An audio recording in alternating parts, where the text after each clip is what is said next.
Before we descend into the story, if you find yourself drawn to the echoes of the Imperium's darkest hours, to the places where hope is heresy and defiance is faith, then lend your support. Like this chronicle, share it with those who still remember, and subscribe to hear the forgotten histories that the Administratum would rather you didn't. Your voice helps keep these memories alive, one world at a time. At first, there was only the sound of the wind, thin and dry, scraping across the hulls of abandoned transports, whistling through the empty sockets of statues that once bore the Imperial Aquila with pride. Hraxos Prime had always been a quiet world, a manufactorum colony set deep within the industrial reaches of Segmentum Tempestus, where faith was measured not in prayers but in production quotas. Its people did not speak of heroism or destiny. They spoke of rations, repair schedules, and the slow decay of rusted machines. Yet that morning, when the sky turned black and the sun bled through layers of drifting spore clouds, even the most hardened laborers of the lower habs felt something ancient stir in their chests. A wordless dread, a silence that felt like waiting for judgment. From orbit, the planet would have appeared half-consumed already. A smear of atmospheric fire, crisscrossed by descending mycetic spores that tore trails of light through the smog. Vox traffic screamed and died in bursts of static as the first spores breached the stratosphere, their forms large enough to cast shadows across entire hive blocks. In the grand basilica of St. Verine's flame, the bells tolled in frantic rhythm, though no one could tell whether it was celebration or despair. The priests spoke of trial, of testing, of the Emperor's gaze upon his children. But the congregation had long since stopped listening. They could hear the truth in the air, the droning insectoid hum of something vast and alien pressing against the upper winds. In the Manufactorum district, the forges of Makaros Line refused to shut down. The overseers, driven by devotion to the Omnissiah or perhaps simple denial, ordered their workers to continue production even as the sky fell. Sparks flew across the conveyor belts where servitors slumped and reactivated with the same mechanical obedience they had known for centuries. A woman named Thalia Renn, chief mechanic of Forge Cluster 7, stood beneath a raining canopy of ash and watched the factory's massive turbines sputter. "It's just dust," she told herself, though she could taste iron and rot in the air. Her auspex flickered. The readings made no sense. Organic mass readings on orbital entry trajectories overlapping like the data itself had gone mad. The first hours were confusion. The Planetary Defense Network reported orbital contact, then silence. The skies began to fall apart. Defensive macro cannon batteries, built to withstand void incursions, fired once before power failures rippled through their circuits. Lightning storms of unnatural hue tore across the upper atmosphere. From the command bunkers of the planetary governor to the dripping corridors of the underhive, one message echoed through every remaining Vox channel. "They are coming." Thalia fled the manufactorum with a handful of her crew when the first tremor rolled through the ground. It was not the shudder of bombardment, but something heavier, more deliberate, a pressure pushing upward from beneath the crust. By the time they reached the outer habs, the streets were alive with the panic of thousands. Families clutched relics and ration packs. Guardsmen tried to restore order with failing discipline, and across it all, the sky writhed with descending shapes. The color of the world itself seemed to drain away, replaced by a sickly violet glow from the clouds.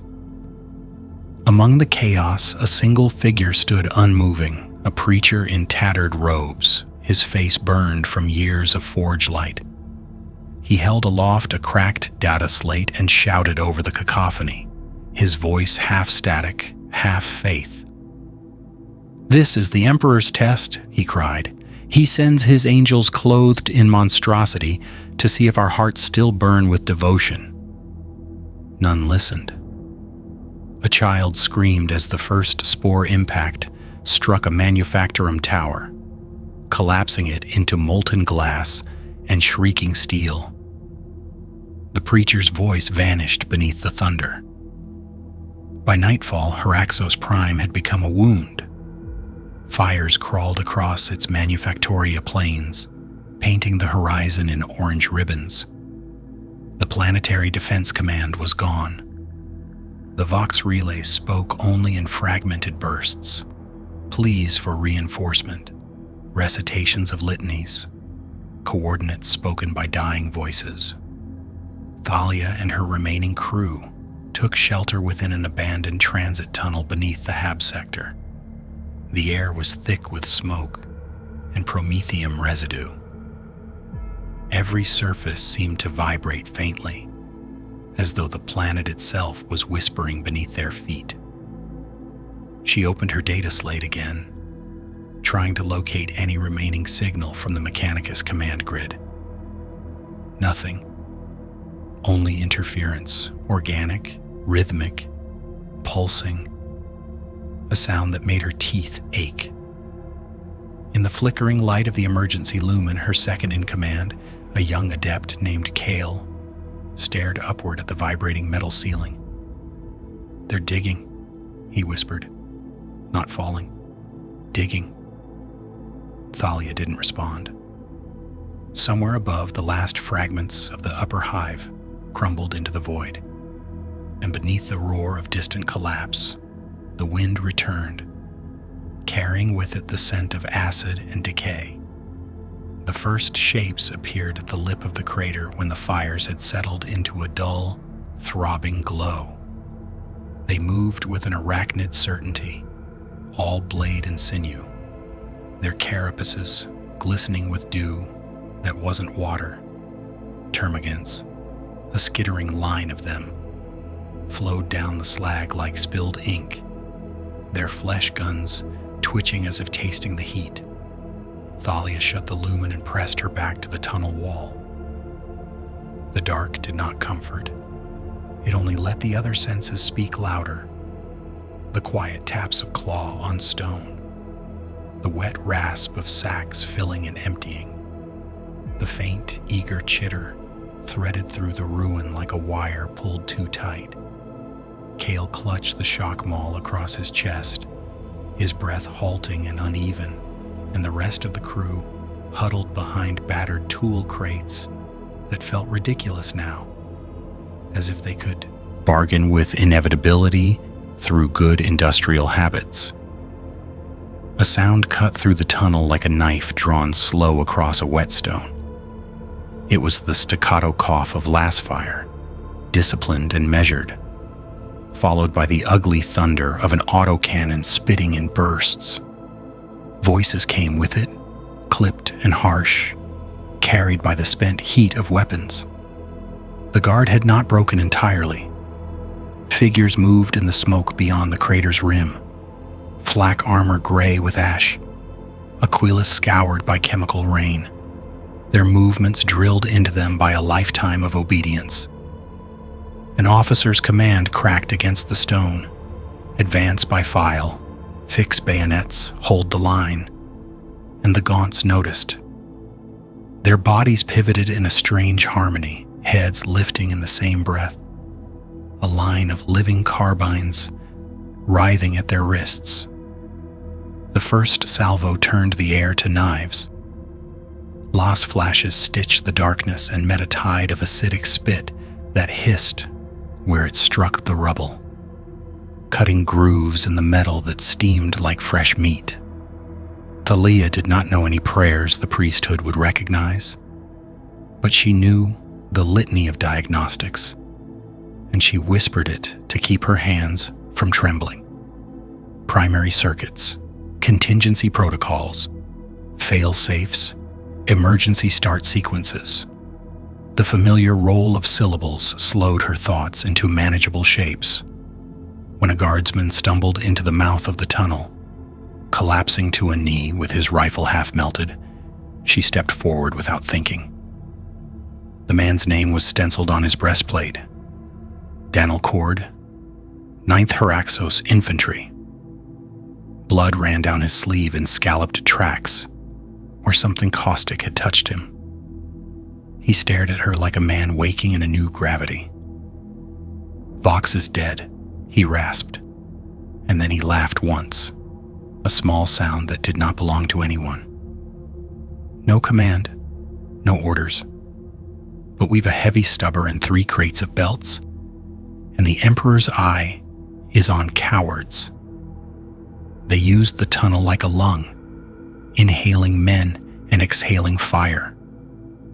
Thalia found the feed lines she needed, an auxiliary generator still fused to the transit rails, and she coaxed it alive with a ritual mix of logic and superstition. The stubber thundered into purpose, its recoil singing through the floor, and Danil fed the belt with hands that had forgotten their own pain. The gaunts came in a wave of limbs, tripping over their dead, and behind them something larger swam up from the crater smoke. All plates and quills and the shambling cruelty of an exocrine. It mounted the lip like a monument, crawling into the world, and began to breathe lightning. The first shell took a chunk of tunnel mouth with it, showering the defenders in hot grit. Another smashed a mural of Saint Verine above ground into chalk. Power bled from Thalia's generator in shudders. The stubber jammed. Danil cursed without volume and tore at the casing, while Kale covered him with the measured thump of a pump action the Hab gangs used to keep the night honest. A shape blurred across the ash like a blade thrown very fast, too straight to be human. It struck the exocrine's flank with a burst of muzzle flash that did not sound like guard issue. Augment lenses glinted once, then vanished under a cloak of cinder. The exocrine's head snapped sideways, and its next volley went harmless into a dead Hab block, toppling a balcony that had been empty for a day and a half and a century. The newcomer took a knee beside Thalia, as if the world had remembered where to put him. A Skitarius, plates burned matte, the red of Mars ground to soot. He spoke in burst binary first, a polite static cough, and then in low Gothic that carried a weight of iron. "Node 7 Beta," he said, tapping the generator with a finger that hummed. "Makaros Line auxiliary. You woke a faithful thing." He placed a charge the size of a child's tooth into Thalia's hand. "You will put this where it will hurt them. I will move their eyes." Thalia had never considered herself brave, only stubborn, a woman who would die before admitting a machine had beaten her. She took the charge, felt it vibrate in her palm with a pulse like a heartbeat, and looked out into the light, where the exocrine was trying to remember how to aim.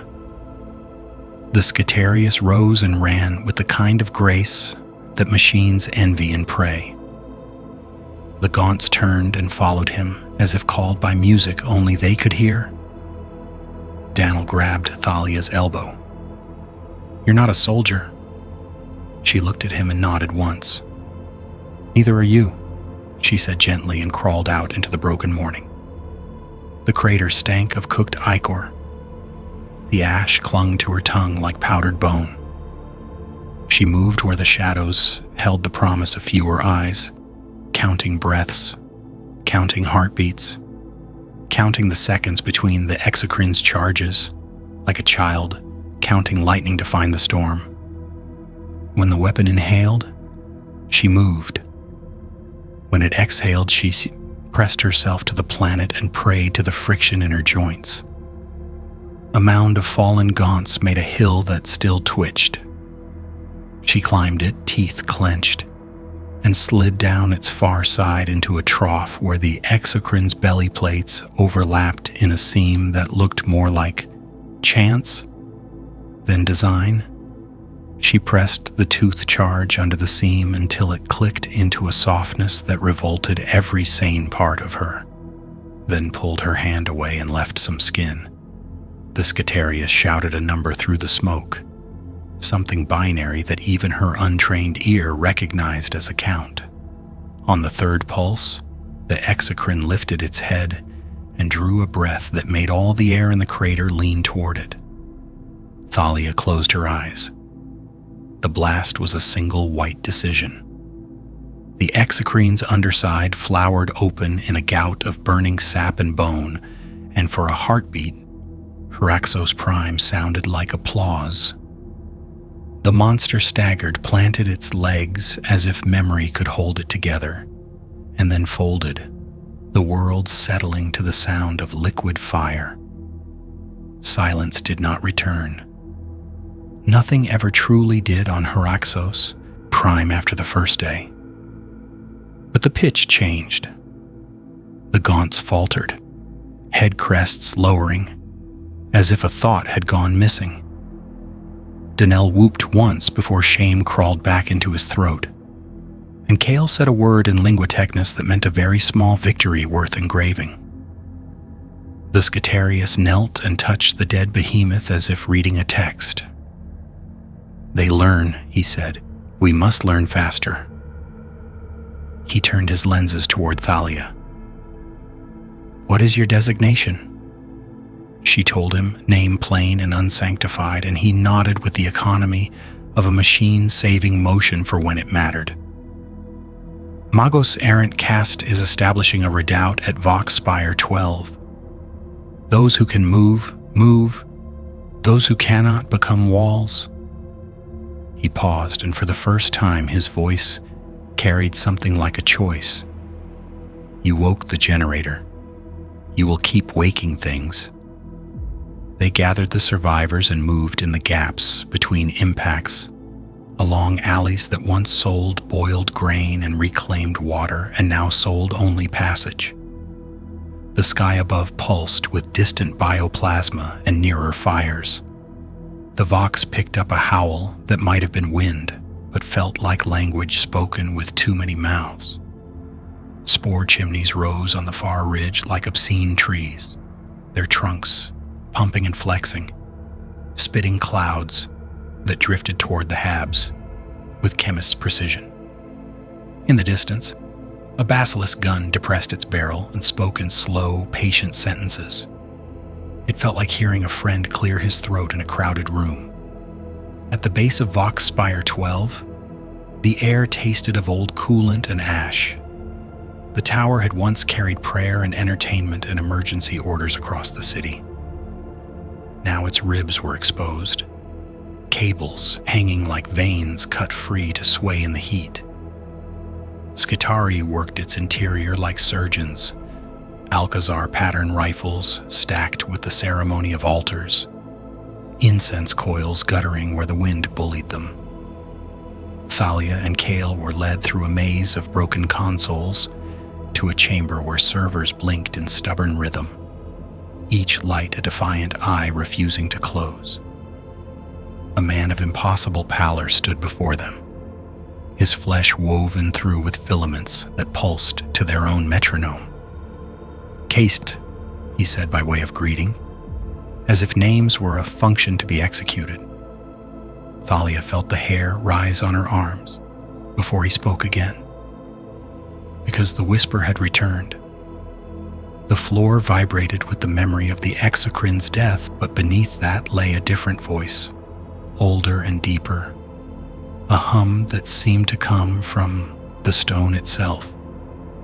Casta tilted his head as if listening to something inside his skull. "The hive mind has tasted our world," he said, "and found a flavor it does not recognize." He looked to Thalia. We are going to teach it indigestion." The words hung in the air like a spark too stubborn to die. Indigestion. Thalia didn't know whether to laugh or kneel. Around them, the servitors kept working, their arms moving in perfect unison as they fed broken relays into functioning circuits. Sparks drifted upward like insects drawn to the smell of ozone. Outside, the city continued to burn, but here, inside the shell of Voxspire 12, something alive was growing in the ashes. Not faith, not hope. Something colder, sharper. Purpose. Case turned his gaze toward a cluster of noospheric displays that painted shifting patterns of heat and movement across the fractured landscape. "The swarm's advance is logarithmic," he said, his voice halfway between speech and machine code.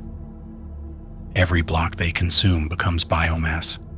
Every corpse feeds the next assault. But this," he gestured to the map, to a region pulsing in red. "This pocket resists digestion. Your generator was its heart. You rekindled it. Tell me, Magos Designate Renn, what prayers did you speak to wake the machine?" Thalia shook her head. "No prayers.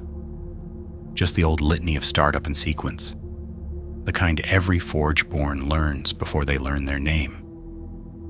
"Ah," Caste murmured, the sound low and almost fond.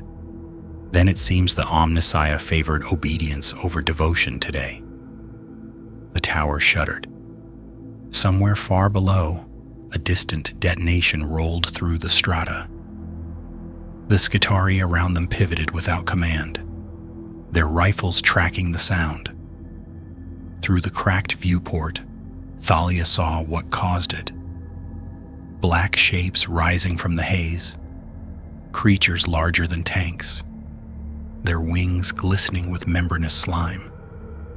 Tyranids, biocarriers, the next stage of the invasion. The Tyranids had stopped probing. They were devouring in earnest. Caste's voice turned steel cold. "Defensive grid 2 through 7. Activate. Prepare anti-air protocols. Keep the spire breathing." Then, to Thalia, "You will stay by the heart. If it sleeps again, we die." As the Skitari scattered to their posts, Thalia and Kale descended the tower's inner scaffolds to the generator chamber. The air grew hotter, thick with radiation hum and burnt oil. The auxiliary engine she had revived earlier pulsed like an exposed organ, feeding energy into the last functional Vox relays. She placed her hands on its housing, feeling the rhythm. It was wrong, slightly irregular, as if the machine itself hesitated between beats. Kale noticed it too. "It's listening," he whispered. "To what?" Thalia didn't answer. The hum deepened, matching the tremors beneath the floor.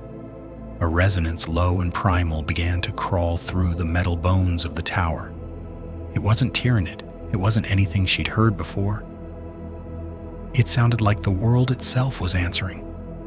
Above, the sky screamed. The Tyranids descended through the smoke, their wing beats shaking the atmosphere. Bioplasma lances tore across the horizon, cutting the silhouette of the spire in violent flashes. The Skitari batteries opened fire in disciplined unison, their shots tracing elegant lines of white into the dark.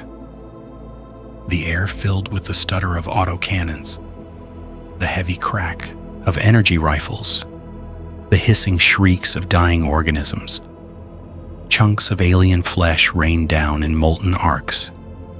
Each impact sent tremors through the spire's foundation, each explosion rattling the walls like bones in a drum.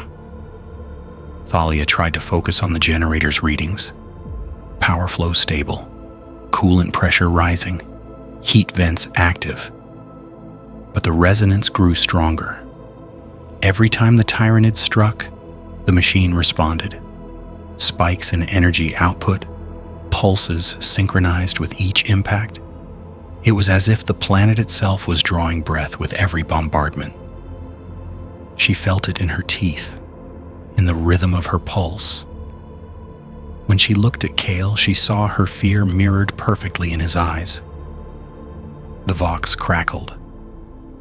Castus' voice came through, distorted but clear enough to carry the weight of command. They breach the perimeter. Prepare for incursion. Thalia sealed the generator housing, grabbed her last pistol, and climbed. Kale followed, still glancing at the glowing vents as if expecting them to speak. The stairwell was half-lit, the lumen strips flickering like dying stars. As they reached the mid-level platforms, the walls shook again, this time closer. A burst of air, hot and wet, surged through the corridor. Then came the sound.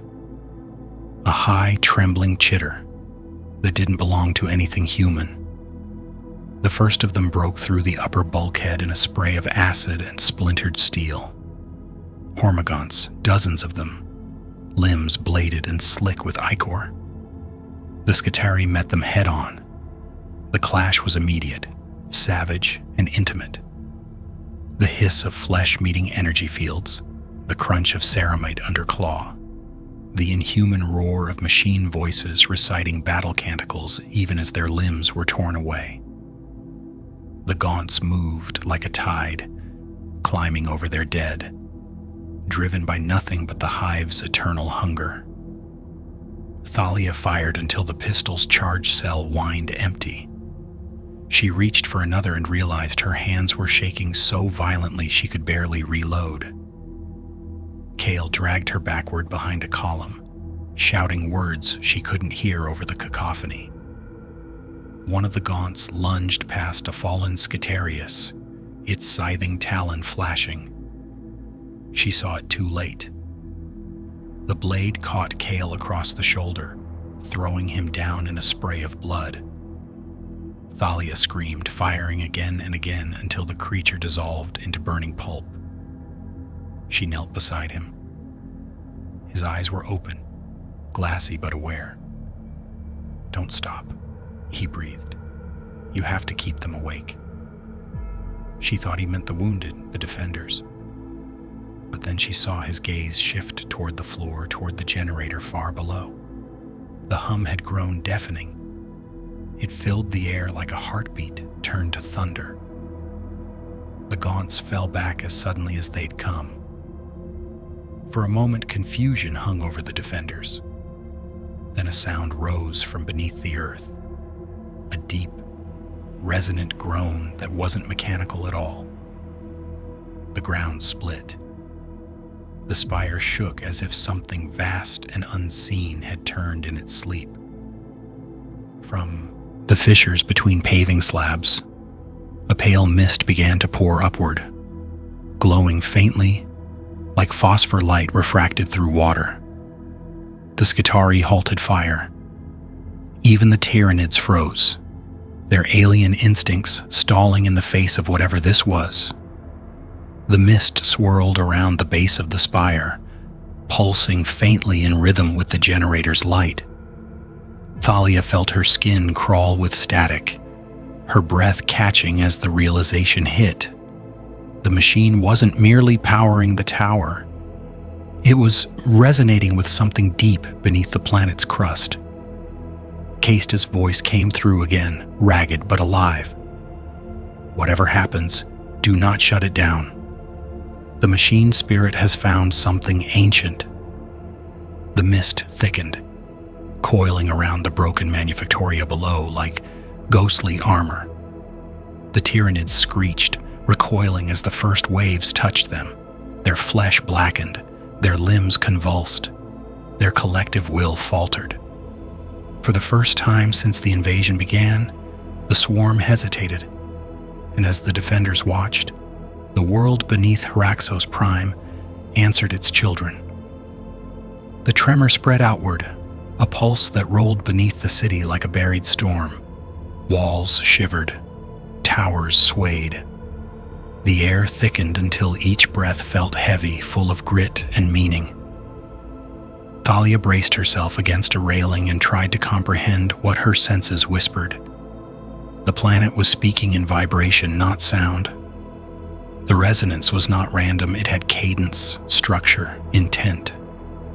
Across the spire's damaged Vox network, static formed patterns that looked too regular to be noise. Kale's blood still pooled beside her, his breathing shallow. The machine hum reached a pitch that tasted like metal and prayer, and then every lumen in the tower ignited at once, bathing the survivors in white light. Below, through shattered ferroglass, she saw the mist bloom outward in waves, rolling across the manufactoria plains. It seeped into ruins, swallowing the skeletal frames of fallen habs, clinging to the ground like fog made of thought. Where it touched Tyranid flesh, the creatures convulsed and burst apart, their symbiotic tissue dissolving as if their link to the hive mind had been severed.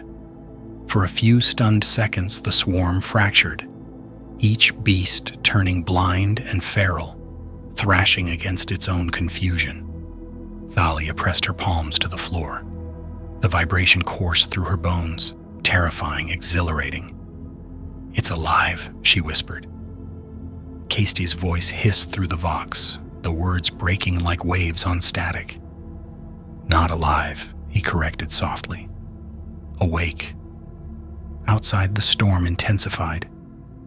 Clouds churned into spirals of fire and ash. The ground glowed faintly in patterns that echoed circuitry, luminous veins spreading across the surface of the city like a machine's nervous system carved into stone. The pulse synchronized with the generator's beat. Thalia could feel it through her pulse now, through the trembling of her teeth. The planet and the machine were aligned, one heartbeat shared across flesh and metal. Then the Tyranids adapted. From the east came a new sound, a chorus of screeches so high-pitched that glass melted in response. Bioforms with luminous sacs along their spines emerged from the fog, their chitin glistening with a reflective sheen. They didn't flee the mist. They absorbed it. The swarm's collective intelligence had shifted tactics, rewriting itself to consume what it couldn't comprehend. These were new organisms, birthed from death itself, sculpted to devour the unnatural resonance emanating from the planet's heart. Caste's command cut through the din. All units retreat to inner sanctum, protect the core. The Skitari fell back in perfect formation, their mechanical precision at odds with the organic chaos closing in. Thalia tried to lift Kale, his weight dead against her shoulder. "You can't stay here," she said, voice breaking. He tried to smile, but only managed a weak grimace. "Go," he murmured. "Keep the hum alive." She didn't argue. She left him there beneath the flickering light, his face half lit by the glow of the machine he had died believing in. When she turned, the world tilted. Every stair, every corridor, every scream felt part of a single, rising note, the song of something ancient, returning to awareness. By the time she reached the generator chamber, the air had turned almost solid. Sparks floated like dust motes suspended in syrup. The machine's vents pulsed faster, each cycle louder than the last. Caste stood before it, his pale features illuminated by the glow of hundreds of data streams, cascading across his augment lenses. "It is not the machine alone," he said when she entered. "It's the planet's crust. There's structure beneath it. Metallic lattices buried kilometers deep. They're transmitting." Thalia staggered forward, steadying herself on the console. "Transmitting what?" Castus smiled faintly, a motion that didn't reach his eyes. "A refusal." Outside, the swarm descended again. The sky turned to liquid flame as bioplasma struck the city's upper levels. The manufactoria collapsed in slow motion, raining debris into streets that had no names anymore. The defenders held where they could, their firepower dwindling, their faith stripped to its last nerve. Amid the ruin, the mist fought back. It surged upward, curling around the spire like a living barrier. The Tyranids struck it and burned, their bodies melting into vapor. The air reeked of acid and salt and something older, ozone, the scent of rebirth. Thalia adjusted the output regulators, pushing the generator beyond safe limits. The walls trembled as the power surged. "If we keep increasing the resonance," she shouted over the roar, "we could burn them off the surface." Casta turned toward her, the light catching the silver of his augmetics. "Or we could tear the crust apart," he said calmly. "This world may not survive its own awakening." She stared at him, disbelief fighting through exhaustion. "Then what's the point of any of this?" Caste tilted his head, listening to the rhythmic hum that filled the air like a heartbeat. "The point," he said softly, "is that the hive mind has found a world it cannot consume, and in its hunger it learns fear." The words hung there, fragile and impossible. Outside, the swarm faltered again. The resonance climbed higher, a sound so pure it felt like light. The spire's remaining vox arrays burst to life, transmitting the frequency into orbit, into the void beyond. For a brief moment, every remaining defender across the planet felt it. A pulse of defiance carried through the atmosphere. Men and women in trenches lifted their heads from the mud. Gunners paused between volleys. Even the dying turned their eyes skyward. They didn't know why, but something inside them refused to yield. Then came the backlash. The ground cracked open beneath the spire. A fissure tore through the city, swallowing streets whole. Thalia fell, the world spinning, metal shrieking as support beams buckled. The generator flared like a newborn star, white light filling every crevice. For an instant she saw it, deep below the surface, shapes of impossible geometry moving in the dark. Not machines, not gods, something between. The light consumed everything. When she awoke, there was silence. The mist was gone, the sky was gray and heavy with ash. Around her, the ruins of the spire jutted like ribs from a dead colossus. The Tyranids were nowhere to be seen. Only their husks remained, fossilized mid-motion as if frozen by time. She rose unsteadily, her body aching, her mind refusing to believe what her eyes told her. Hraxos Prime had survived the night. But survival, she realized, was not victory. It was something deeper, stranger. The hum was still there, faint, almost imperceptible, but alive beneath her feet. The planet was still awake, and the dawn that followed was not golden. It was the color of bone. The dawn that came after the long night was a lie. It cast its weak light over the broken manufactoria and painted everything in the same pale ash. But it could not fool those who still breathed. The air had changed. It felt heavier, full of dust and faint static, as though the world itself exhaled after surviving its own death. Thalia stumbled through what had once been the outer hab-rim of Hraxos Prime, each step sinking into soot and bone. The silence unnerved her more than the screams ever had. It was not peace. It was the breath held before realization. Somewhere beyond the horizon, the hive fleet still orbited, patient and starving. The ruins hissed as the sun touched them. Spore towers, half melted from the previous night's resonance, drooped like petrified trees. The carcasses of gaunts and gargoyles lay scattered in obscene poses, frozen mid-motion as if turned to stone.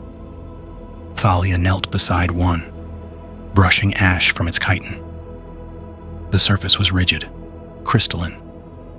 Her fingers came away streaked with a faint metallic residue. Not decay, preservation. The planet had devoured the devourers.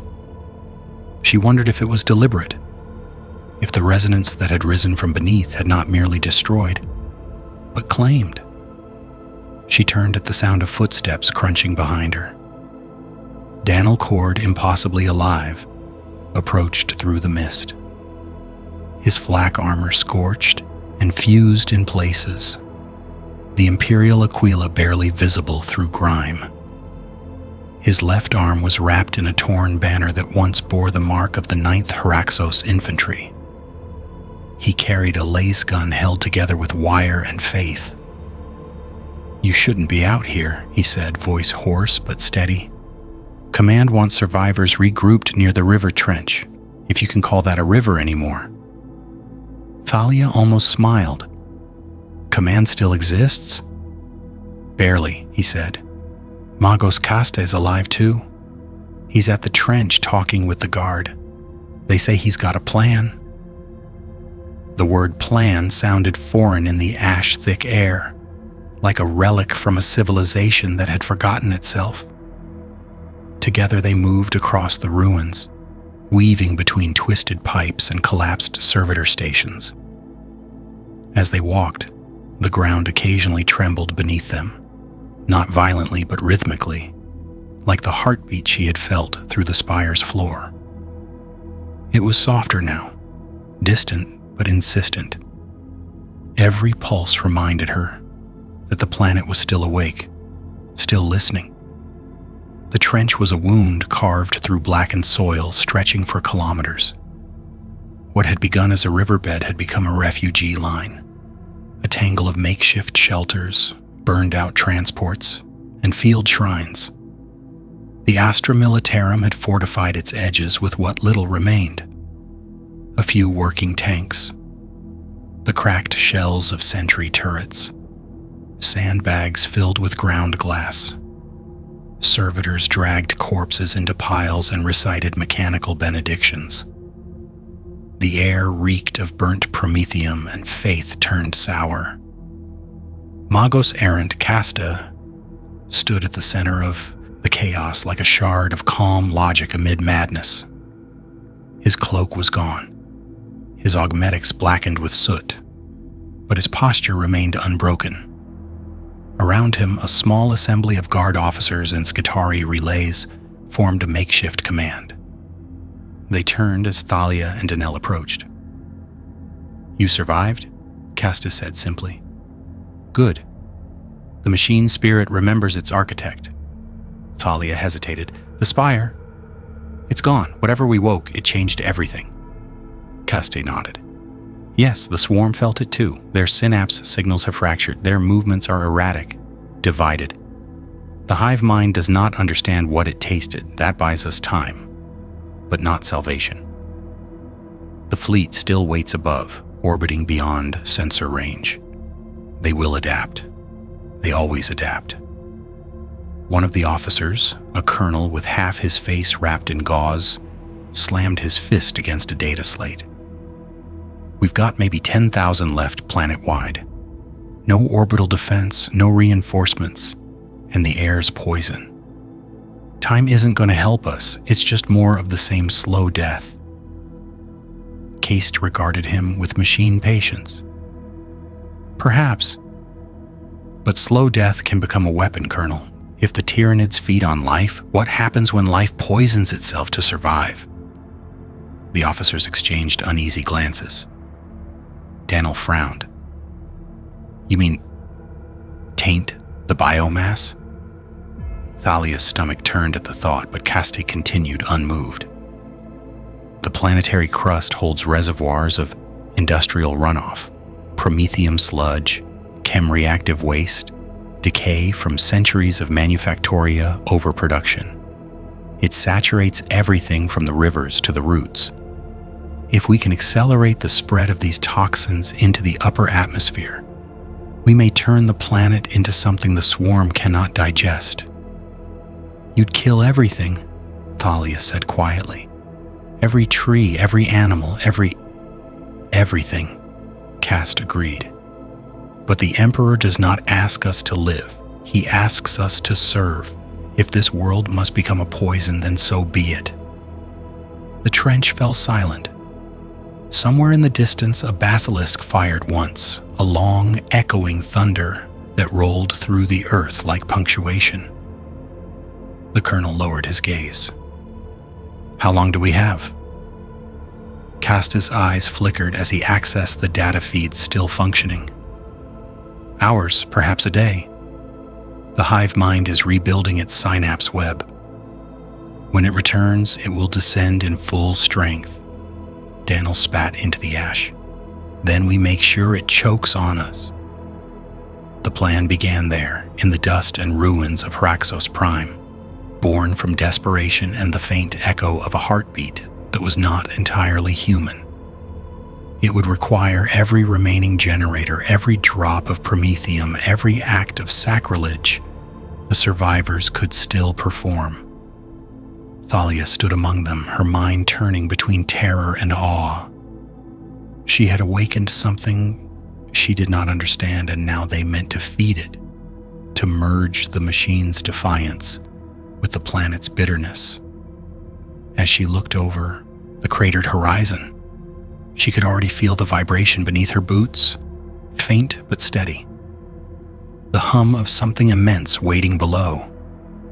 The world was awake, and it was hungry too. The day darkened faster than the sun could fall. Ash thickened into low clouds that clung to the wreckage, and the horizon pulsed with dull flashes where the swarm's outer lines clashed against what was left of the Imperial defense grid. The air smelled of melted copper and burnt protein, a scent that meant the Tyranids were feeding again. Yet through that choking atmosphere came the sound of drills, engines, and hymns recited by broken throats. The people of Hraxos Prime were building something monstrous, something that would kill them all if they were lucky enough for it to work. Thalia stood beside a cracked transport vehicle as servitors heaved fuel drums toward the trench. The promethium inside shimmered with sickly colors, shot through with oil and dust, a liquid reflection of the dying sky. Casta's plan had spread across the survivors like infection. Some followed because they believed, others because there was nothing left to believe in. Every manufactorum ruin became a workshop, every broken pipe a weapon.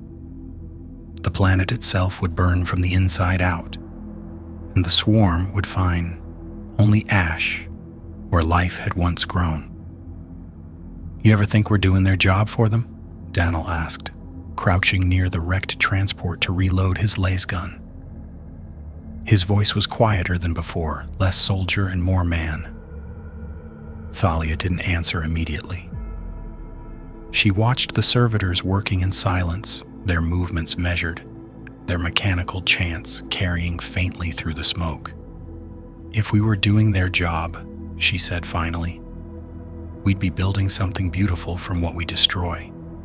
The hive doesn't burn, it reshapes. We're just erasing. Daniel gave a humorless chuckle. Maybe that's mercy. Far across the trench line, a flare ignited. Green, the signal for an inbound swarm. A ripple of unease passed through the soldiers. Voices rose, orders shouted through vox and throat alike.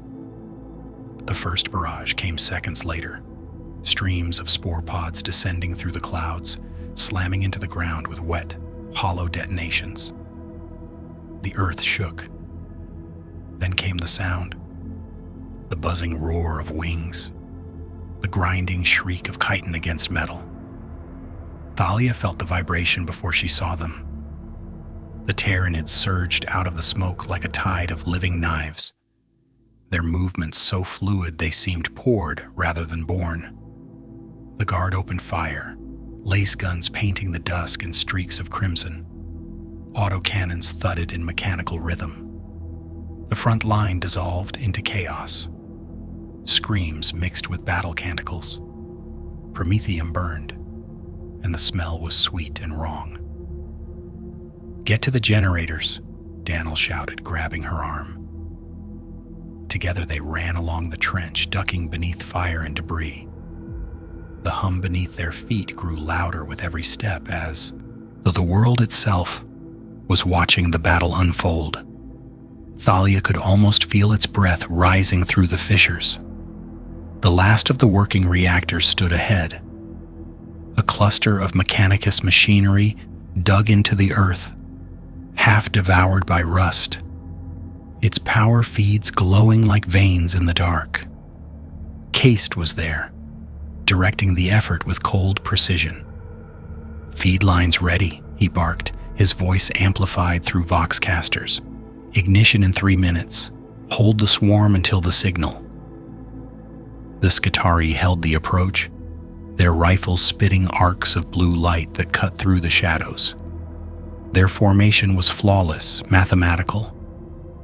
But the swarm kept coming. Gaunts, warriors, things that crawled and leapt and screamed in ways that broke the air itself. The sky split open as a monstrous shape descended. A trigon, its serpentine body glistening with bioacid. It crashed into the trench, scattering soldiers like dust. Thalia dropped beside a generator, frantically recalibrating the power relays. "It's overloading too fast," she yelled. "We'll lose containment before the Promethium ignites." Casta's head turned, his mechanical eyes burning with unnatural calm. "Then let it. Containment is no longer the objective."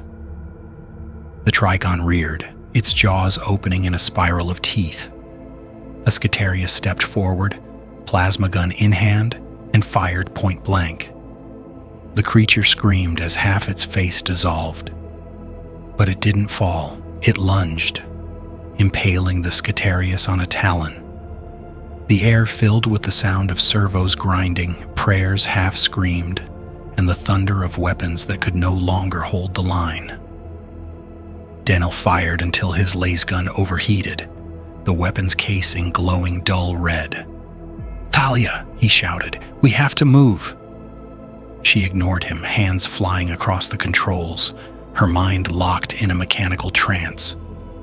The hum beneath her grew deafening. Every gauge screamed red. Sparks leapt from the consoles, the world seemed to tilt.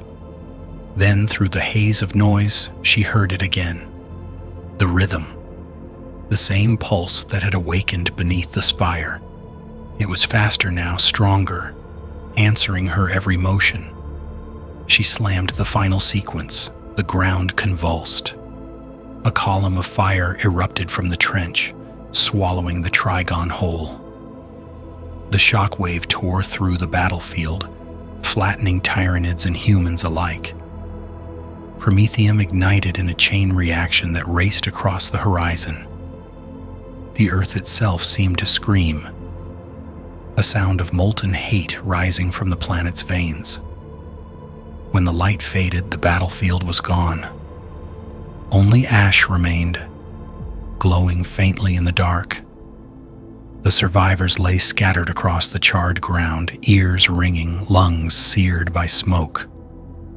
Thalia coughed, forcing herself upright. Daniel's silhouette emerged through the haze, limping but alive. Casta stood at the center of the devastation, his cloak in tatters, his augmetic limbs smoldering. He looked toward the blackened sky, his voice hollow through the vox. "The hive mind will feel this." Thalia stared at him. "And when it comes back?" Casta turned his pale gaze to her. "Then we teach it again." In the distance, the clouds shifted, and for a brief, terrible moment, the faint outline of the hive fleet shimmered against the upper atmosphere, vast, alive, and waiting. The hunger had only paused. And below the cracked surface of Hraxos Prime, something else had begun to stir in answer. Night came, not as a fall of darkness, but as a slow collapse of color. The firestorm that had devoured the trench dimmed to embers, and in that half-light the survivors began to understand what they had done. The plains of Hraxos Prime were no longer soil or stone, but fused glass, veined with glowing fractures where molten promethium still bled through. No birds cried, no wind moved, only the slow settling of ash, descending like snow in a world that had forgotten warmth. Thalia stood at the edge of the crater, her skin streaked with soot, her ears still full of that monstrous hum. She should have felt victory. Instead, she felt hollow, as if something vast had looked through her and found her wanting. Daniel joined her silently, his armor scorched, his rifle gone. "Doesn't even look like a world anymore," he murmured. "It doesn't feel like one," she said. Beneath her boots, the earth was faintly warm, the heartbeat still there, steady but fainter, as though the planet had exhausted itself in the act of survival. She wondered if it could die of fatigue, if worlds could simply give up after too much resistance. Behind them, the survivors gathered around the wreckage of the generators. Casta stood in the center of it all, his form haloed by the residual glow of burnt circuitry. He moved differently now, less human, more like a puppet guided by something unseen. Servitors clustered near him, murmuring machine prayers, their vocabularies flickering between devotion and data streams. Every now and then, Casta would pause and tilt his head, listening to a frequency none of the others could hear. Thalia watched him warily. "He's changed," she said quietly. Daniel's expression darkened. "We've all changed." But she knew what he meant. There was an edge to Casta's movements, a precision that was almost too perfect, as though his flesh had finally surrendered entirely to the machine. His voice, when he addressed them, carried a resonance that seemed to harmonize with the pulse beneath the ground. "The swarm has withdrawn to the periphery," he announced, his words cutting through the dead air. "They are reconfiguring, learning, but they do not yet understand this world. It resists assimilation, it resists hunger. The resonance protects it." "Protects us?" someone asked from the crowd. Cast turned toward the voice. "That depends on whether we remain useful to it." A murmur spread through the survivors. Thalia felt the chill of unease settle into her bones. "What do you mean, useful?" Casty's mechanical eyes flickered once like a camera shutter. "The resonance is not ours. It originates from beneath the crust, older than the manufactoria, older than the settlement. It responded to energy, to signal, to faith. It learned through us. Now it adapts. We are not its masters. We are its instruments." Daniel stepped forward. "And if we refuse to be, then we will join the silence beneath," Casty replied, not unkindly. "The world will continue without us. It does not need our consent." Thalia stared at him, the truth dawning slow and heavy. Whatever had awakened beneath Hraxos Prime was not a spirit, nor a weapon. It was the planet's own ancient defense, a memory written in metal and stone. But it had no compassion, no loyalty, no concept of salvation. It existed to endure, and now they were part of its endurance, whether they wished it or not. Hours passed. The survivors dug into the ruins, building new shelters from the debris.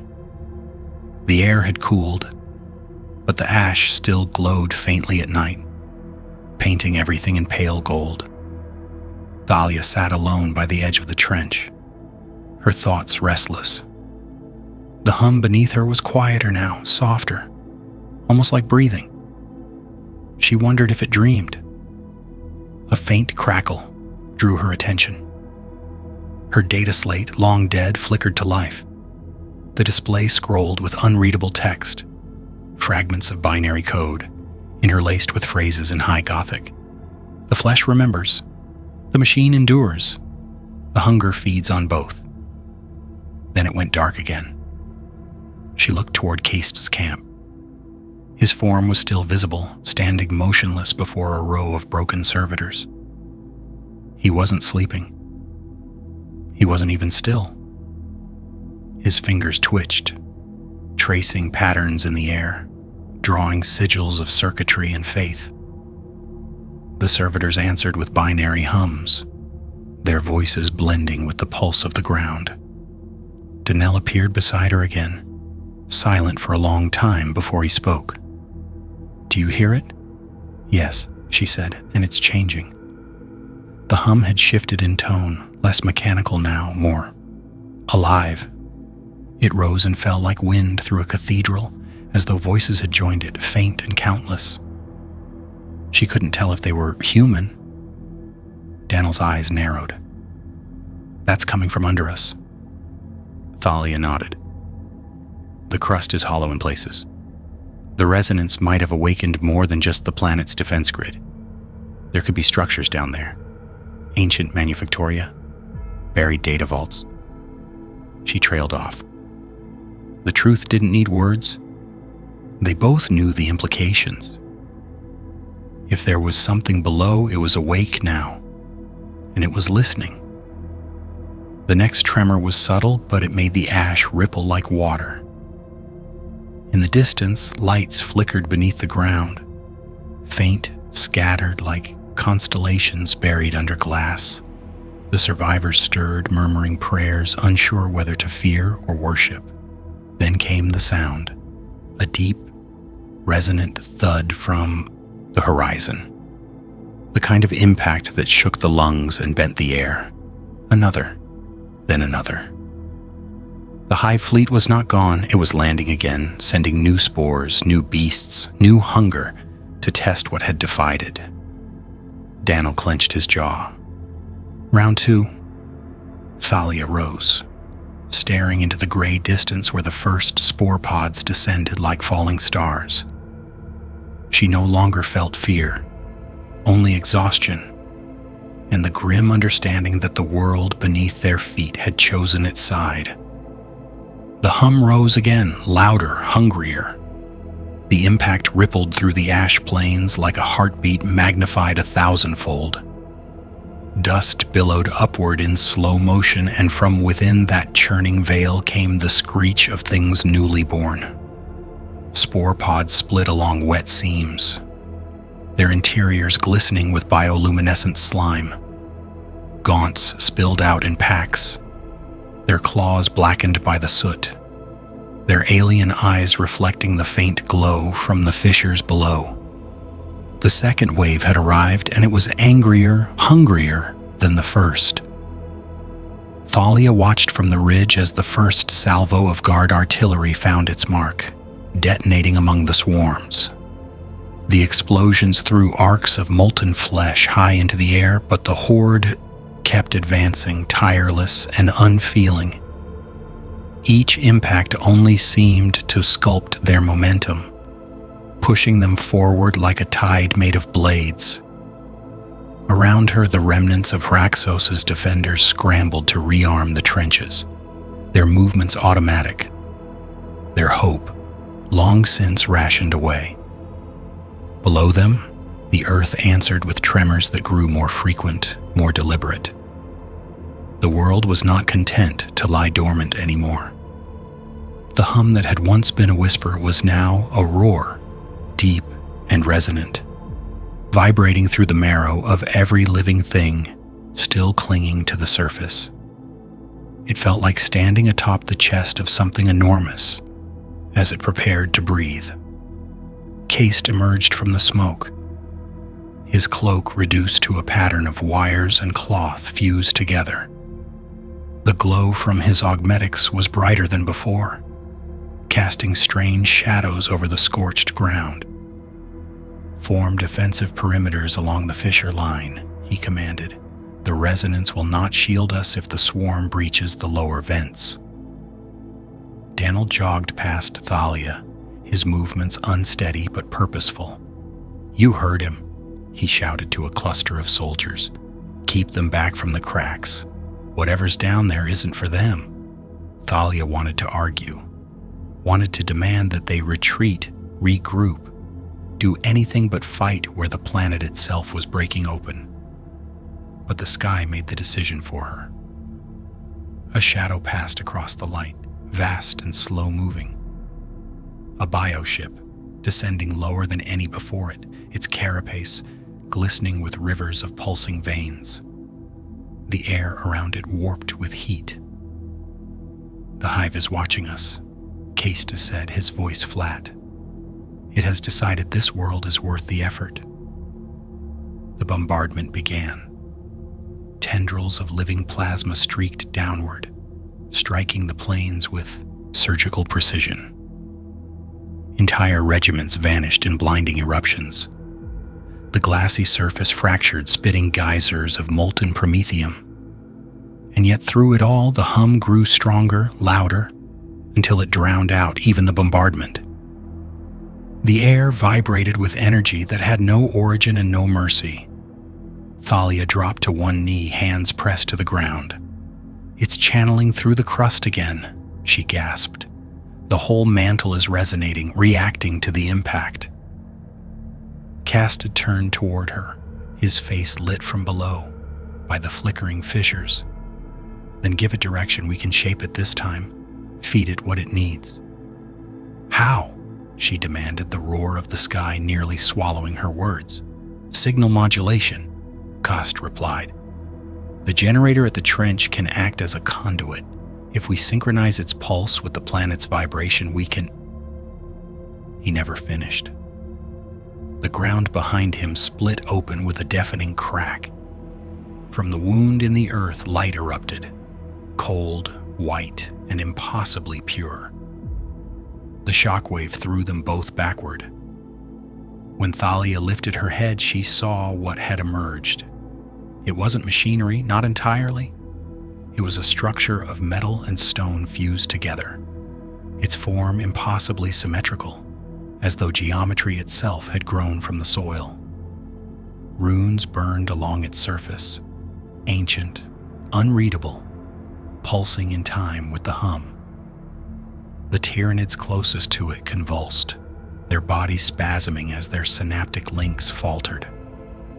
The entire swarm stuttered, their rhythm breaking for the first time. Daniel's voice came over the vox, strained but alive. "They're falling back. Emperor's blood, they're actually falling back." But Thalia didn't celebrate. She couldn't. She was staring at the structure, at the way it moved, not with mechanical motion, but with something deeper. The light within it was pulsing like a living heart. Casta dragged himself upright, his augmetic fingers twitching. "The planet has shown its hand," he murmured. "That is no construct of ours. That is origin, the first manufactorum, the seed from which Hraxos grew." Thalia swallowed hard. "Then we've been living on a machine the whole time." Casta looked at her with eyes that glowed faintly gold. "No," he said. "We've been living in one." The structure's light intensified, flooding the plains in brilliance. The remaining Tyranids screamed, their forms dissolving as if erased from reality. The bioship above shifted course, its descent faltering. For the first time, the swarm hesitated, not in strategy, but in instinct. The hive mind itself seemed to recoil, its vast consciousness scraping against something alien and unassimilable. Thalia could feel it in her skull, a pressure behind her eyes, a whisper that wasn't words but hunger frustrated, rage denied. The hive mind had tasted something it could not consume, and in that moment it understood fear. When the light faded, the structure stood, silent once more. The hum receded, leaving a hollow quiet that rang in her ears. Around her, soldiers rose shakily, their expressions blank with disbelief. The swarm was gone, retreating into the wastes. Daniel exhaled, the sound trembling. Did we win? Thalia didn't answer. She looked at the fissure, at the faint glow still pulsing deep below. No, she whispered. We just woke something older than war. And as the wind began to rise, carrying with it the smell of scorched flesh and ozone, she realized the world had changed again. The hunger from above had met the hunger below, and neither would sleep easily now. There are worlds in the Imperium that are never meant to exist. Planets swallowed by shadow, erased from star charts, their names unspoken even in prayer. Yet every so often one refuses to die, not through faith nor strength, nor the mercy of the Emperor, but through something older, an instinct that grips flesh and steel alike when extinction's breath grazes the skin of reality. This is the story of one such world, a single planet that faced the endless hunger of the Tyranid hive fleets and lived, not unscathed, not unchanged, but lived. Its surface became a graveyard of gods and monsters, its skies a war zone of chitin and fire, its people reduced to whispers that crawled between the ruins. They say survival is the Emperor's greatest miracle, but here, survival was a crime. And the guilty were every soul still breathing. By the third dawn after the second invasion, the light no longer resembled sunlight. It was too pale, too thin, like illumination bled from a dying lumen coil. The storms had receded, but the sky remained bruised, streaked with faint auroras that twisted like veins beneath skin. Hraxos Prime was changing, reshaping itself in the silence that followed the hive's retreat. The swarm had withdrawn to the far reaches of the continent, its spores falling no more. But every living thing that remained felt the same question in their bones. Was this survival or was it gestation? Thalia walked the perimeter of what had once been the central trench, but was now a graveyard of glass and bone. The world seemed to breathe slower, the hum beneath her boots steady but subdued, as though the planet had slipped into contemplation. Around her, the survivors had begun to rebuild, not with hope, but with the same mechanical will that drove the forges before the war. Skitarius patrols moved through the ruins in silent formation, their optics cutting lines of crimson through the haze. Servitors dragged wreckage into new fortifications, stacking it like offerings to an unseen god. The rhythm of industry had returned, but it sounded different now, less human, more ritual. At the heart of it all stood the structure they had unearthed, the core spire. The thing of metal and stone, half alive, half artifact. It rose from the cracked ground like a tooth of some buried god, its surface still faintly luminous even in daylight. Every few hours it pulsed once, a slow ripple of light that radiated across the camp, sinking the flicker of every lumen and the beat of every generator. It was as if the entire city had become a single machine, and the spire was its heart. Thalia found Caste there, standing motionless before the spire's surface. He hadn't slept since it had awakened. He barely spoke. The servitors attending him had begun to chant in binary patterns that resembled song, strange harmonies that rose and fell with the spire's pulse. It was eerie, almost beautiful. The survivors had started calling it the Choir of Steel. "You've turned them into priests," Thalia said softly as she approached. Caste didn't turn. No, he replied. They made themselves priests. They found something they can understand in a world that no longer belongs to them. She stepped closer. The air around the spire was warm, humming faintly. "You said this was a manufactorum seed," she said, "a core buried deep to build the first colony structures. But this feels alive. You can feel it thinking. Casta nodded. The Mechanicus once believed that the Omnissiah could be found within perfect machines. Those that create themselves, repair themselves, evolve without guidance. We built forges and engines to mimic that divinity.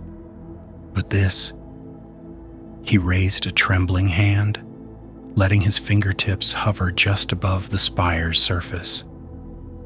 This is divinity without mimicry, the machine that prays to itself. The phrase unsettled her. And you trust it? He finally looked at her, his eyes still that strange shade of molten gold.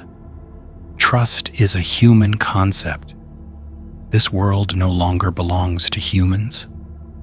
Before she could answer, the ground quivered beneath them. A low, rhythmic thud echoed from the distance. Measured, deliberate. Patrols turned their rifles toward the sound. Then came the metallic screech of gears grinding against ancient stone. From beyond the southern ridge, massive silhouettes emerged, bipedal shapes that moved with the heavy grace of titans long dormant. Their armor was caked in centuries of rust, their banners little more than rags, but the Imperial Aquila still gleamed faintly upon their chests. "God engines," Thalia whispered. Casta's voice trembled for the first time. "No, not titans. These are something else. Fragments of the forge itself." The machines advanced in eerie silence, their steps synchronized with the spire's pulse. The survivors fell to their knees, not out of devotion but instinct, overwhelmed by the weight of presence. The smallest of the constructs, still the size of a hab block, halted before the camp. Its head turned slowly, optics burning with cold white light. Then, in a voice that was not a voice but a resonance that shook the air itself, it spoke. Designation Hraxos Prime. Defense subroutine reactivated. The words rippled through the survivors, through the ground, through the spire itself. Every lumen flared. Every machine in the camp shuddered to life. Even the dying generator hummed a tone in response. Thalia staggered back, staring up at the towering construct. "It's communicating." Casta stepped forward, his tone reverent and fearful all at once. "No," he whispered, "it's commanding." The other constructs moved into formation behind the first, their massive arms unfolding into arrays of cannons and energy emitters. The faint whine of charging cores filled the air. The spire's pulse quickened, its light flowing into the constructs like blood into veins. The choir of steel grew louder, their binary hymn climbing toward crescendo. Then, from the distant horizon, the clouds began to move again, not wind, but wings. The hive had returned, blotting out the sky in a tide of black and violet. The first constructs raised their weapons. Casta's eyes reflected the storm. "This world has chosen to fight," he said, "and it no longer requires our permission." Thalia felt the hum rise through her chest, filling her lungs, her heartbeat syncing with the rhythm of the spire. The Titans, no, the God engines reborn, opened fire. The planes ignited. And Hraxos Prime, for the first time in its long-suffering history, sang. The song began as vibration, a pulse that moved through the air like the tremor of a colossal string being plucked. It resonated through the bones of every survivor, through the hulls of the burnt tanks and the still warm corpses that littered the plains. Even the Tyranids paused as it reached them, as if that single note had altered the rhythm of their blood. Then the world roared. The constructs, those ancient god engines birthed from the planet's bones, advanced in lockstep, each step sending shock waves through the ground. Their weapons unleashed lances of energy that cut through the darkness, beams of pale light that turned swarms into drifting ash. Every discharge carried the same haunting undertone, that deep, harmonic vibration that filled the air like a hymn sung by a choir too vast to see. The survivors named it before the battle had even ended, the Choir of Steel. Thalia stood at the edge of the ridge, her eyes wide, her voice gone. The sound filled her chest and pressed behind her ribs until she could hardly breathe. These weren't titans. They were older, built from logic and faith that had long since become indistinguishable. Their surfaces shifted subtly with each pulse, absorbing heat, redirecting energy, responding to unseen patterns. The planet was speaking through them.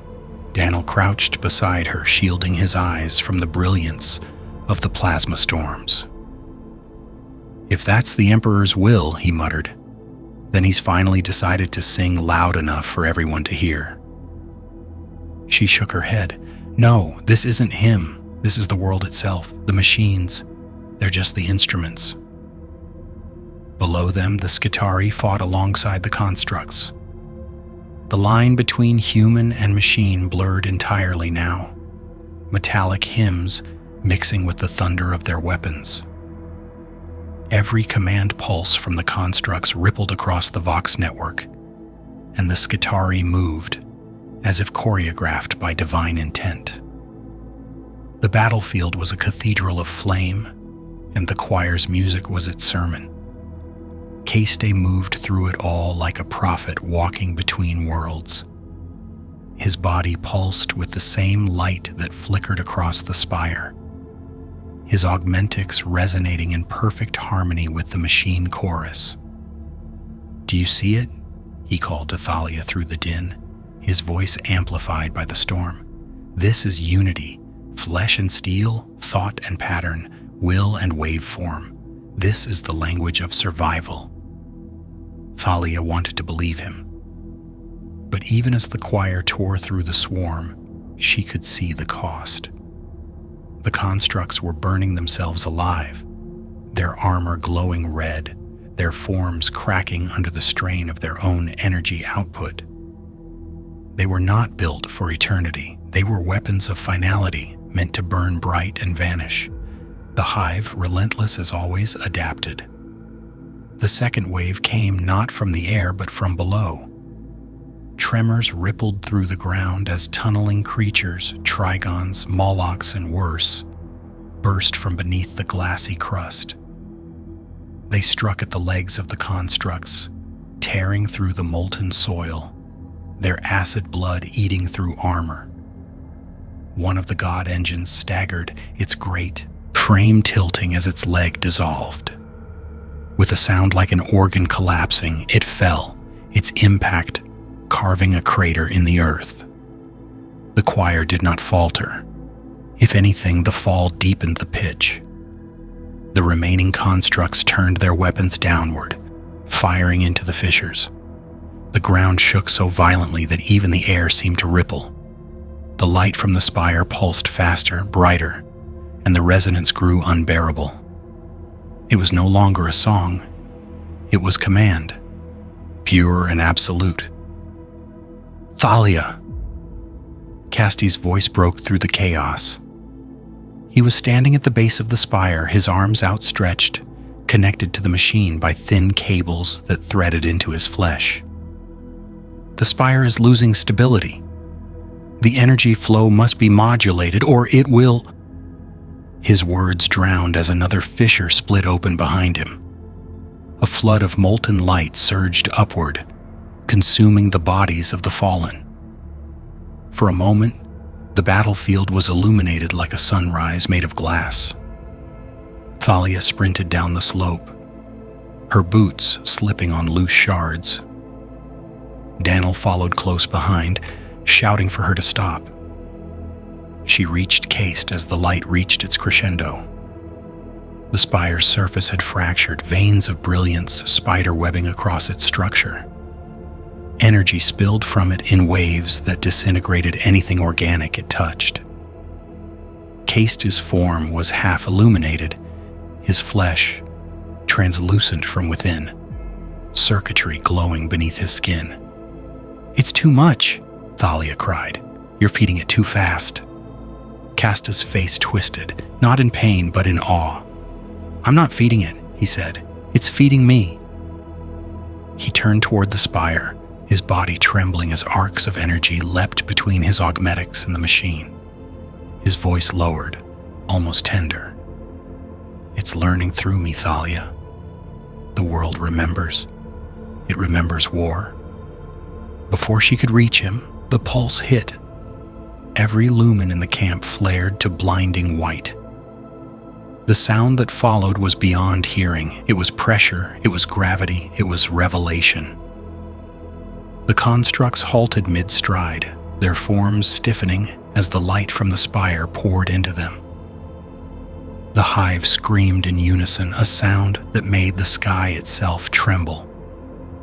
The god engines raised their heads, their optics burning brighter than ever before. Then they moved, not in defense, but in unison. Their weapons fell silent, their arms extended outward. The light between them connected, forming a lattice of energy that spread across the battlefield like the architecture of a dream. The swarm charged again, but where they struck, their bodies turned to dust. Thalia stumbled backward, shielding her eyes. "Case, what are you doing?" His voice came from everywhere at once, layered and resonant. "Not me, us. We have become the instrument." The lattice expanded, reaching across kilometers. The spire sang. The god engines echoed. And for a moment, just one suspended heartbeat of eternity, the entire planet vibrated in harmony. From orbit, the hive fleet flinched, and Hraxos Prime began to rise. The world lifted.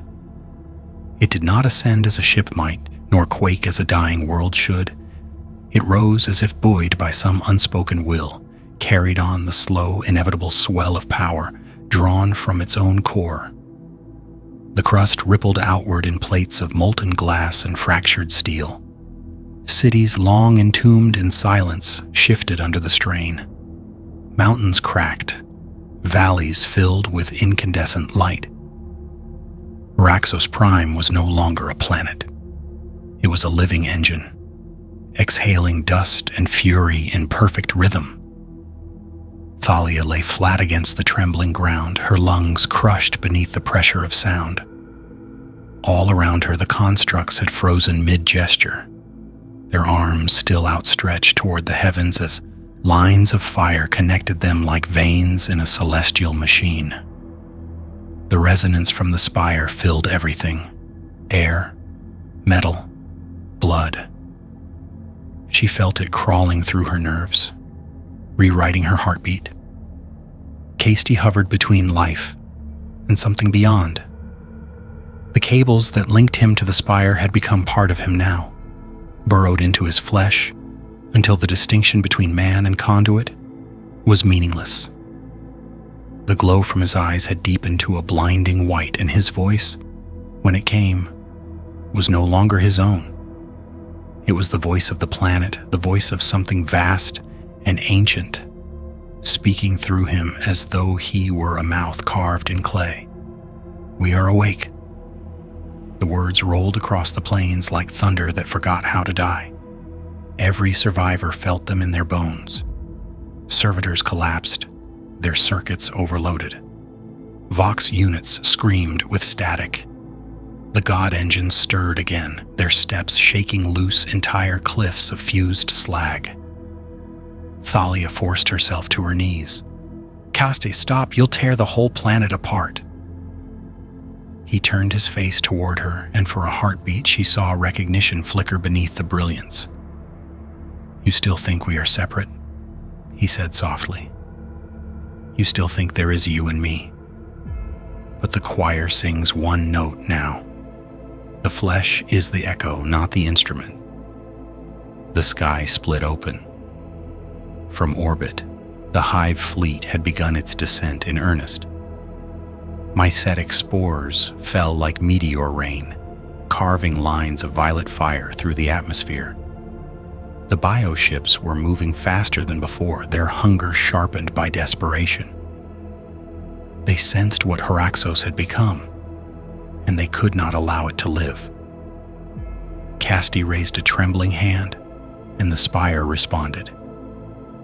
The ground around them cracked wide, revealing an abyss of light that stretched downward into infinity.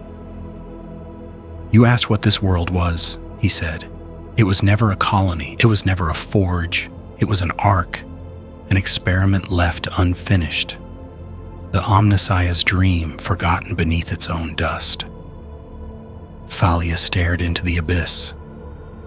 She could see movement below, gears the size of cities interlocking, stirring after millennia of stillness. The hum that filled the world came from there, from that impossible machine beneath the crust. The hive mind had awakened it, yes, but it had not birthed it. Humanity had, or something humanity had once been. "Caste, you have to sever the link," she pleaded.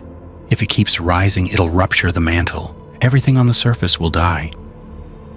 He smiled then, not cruelly, but with the gentle calm of a man who had found his faith at last. "Everything already died, Thalia. We are just the memory of persistence. Let the machine sing." The spire flared again. The lattice of energy connecting the god engines shifted color, from white to gold, from gold to deep crimson, until the entire sky looked aflame. The swarm met it head-on, millions of creatures plunging through the storm of light. For every 1,000 that burned away, 10,000 more replaced them. They hurled themselves into the planet's fury with the blind, endless will of hunger incarnate. The impact of their fall shattered the surface. Towers buckled. Fortifications collapsed. The air itself boiled. And yet the choir did not stop. If anything, the song deepened. Notes layered upon notes until it became an orchestra of destruction, a symphony written in plasma and blood. Daniel found Thalia amid the ruin, dragging her away from a collapsing ridge. His face was streaked with soot, his expression wild. "We have to move. The crust's giving way." She tore her gaze from Casta, who still stood within the spire's radiance, arms outstretched, body dissolving into light. "If we run," she said, "it won't matter.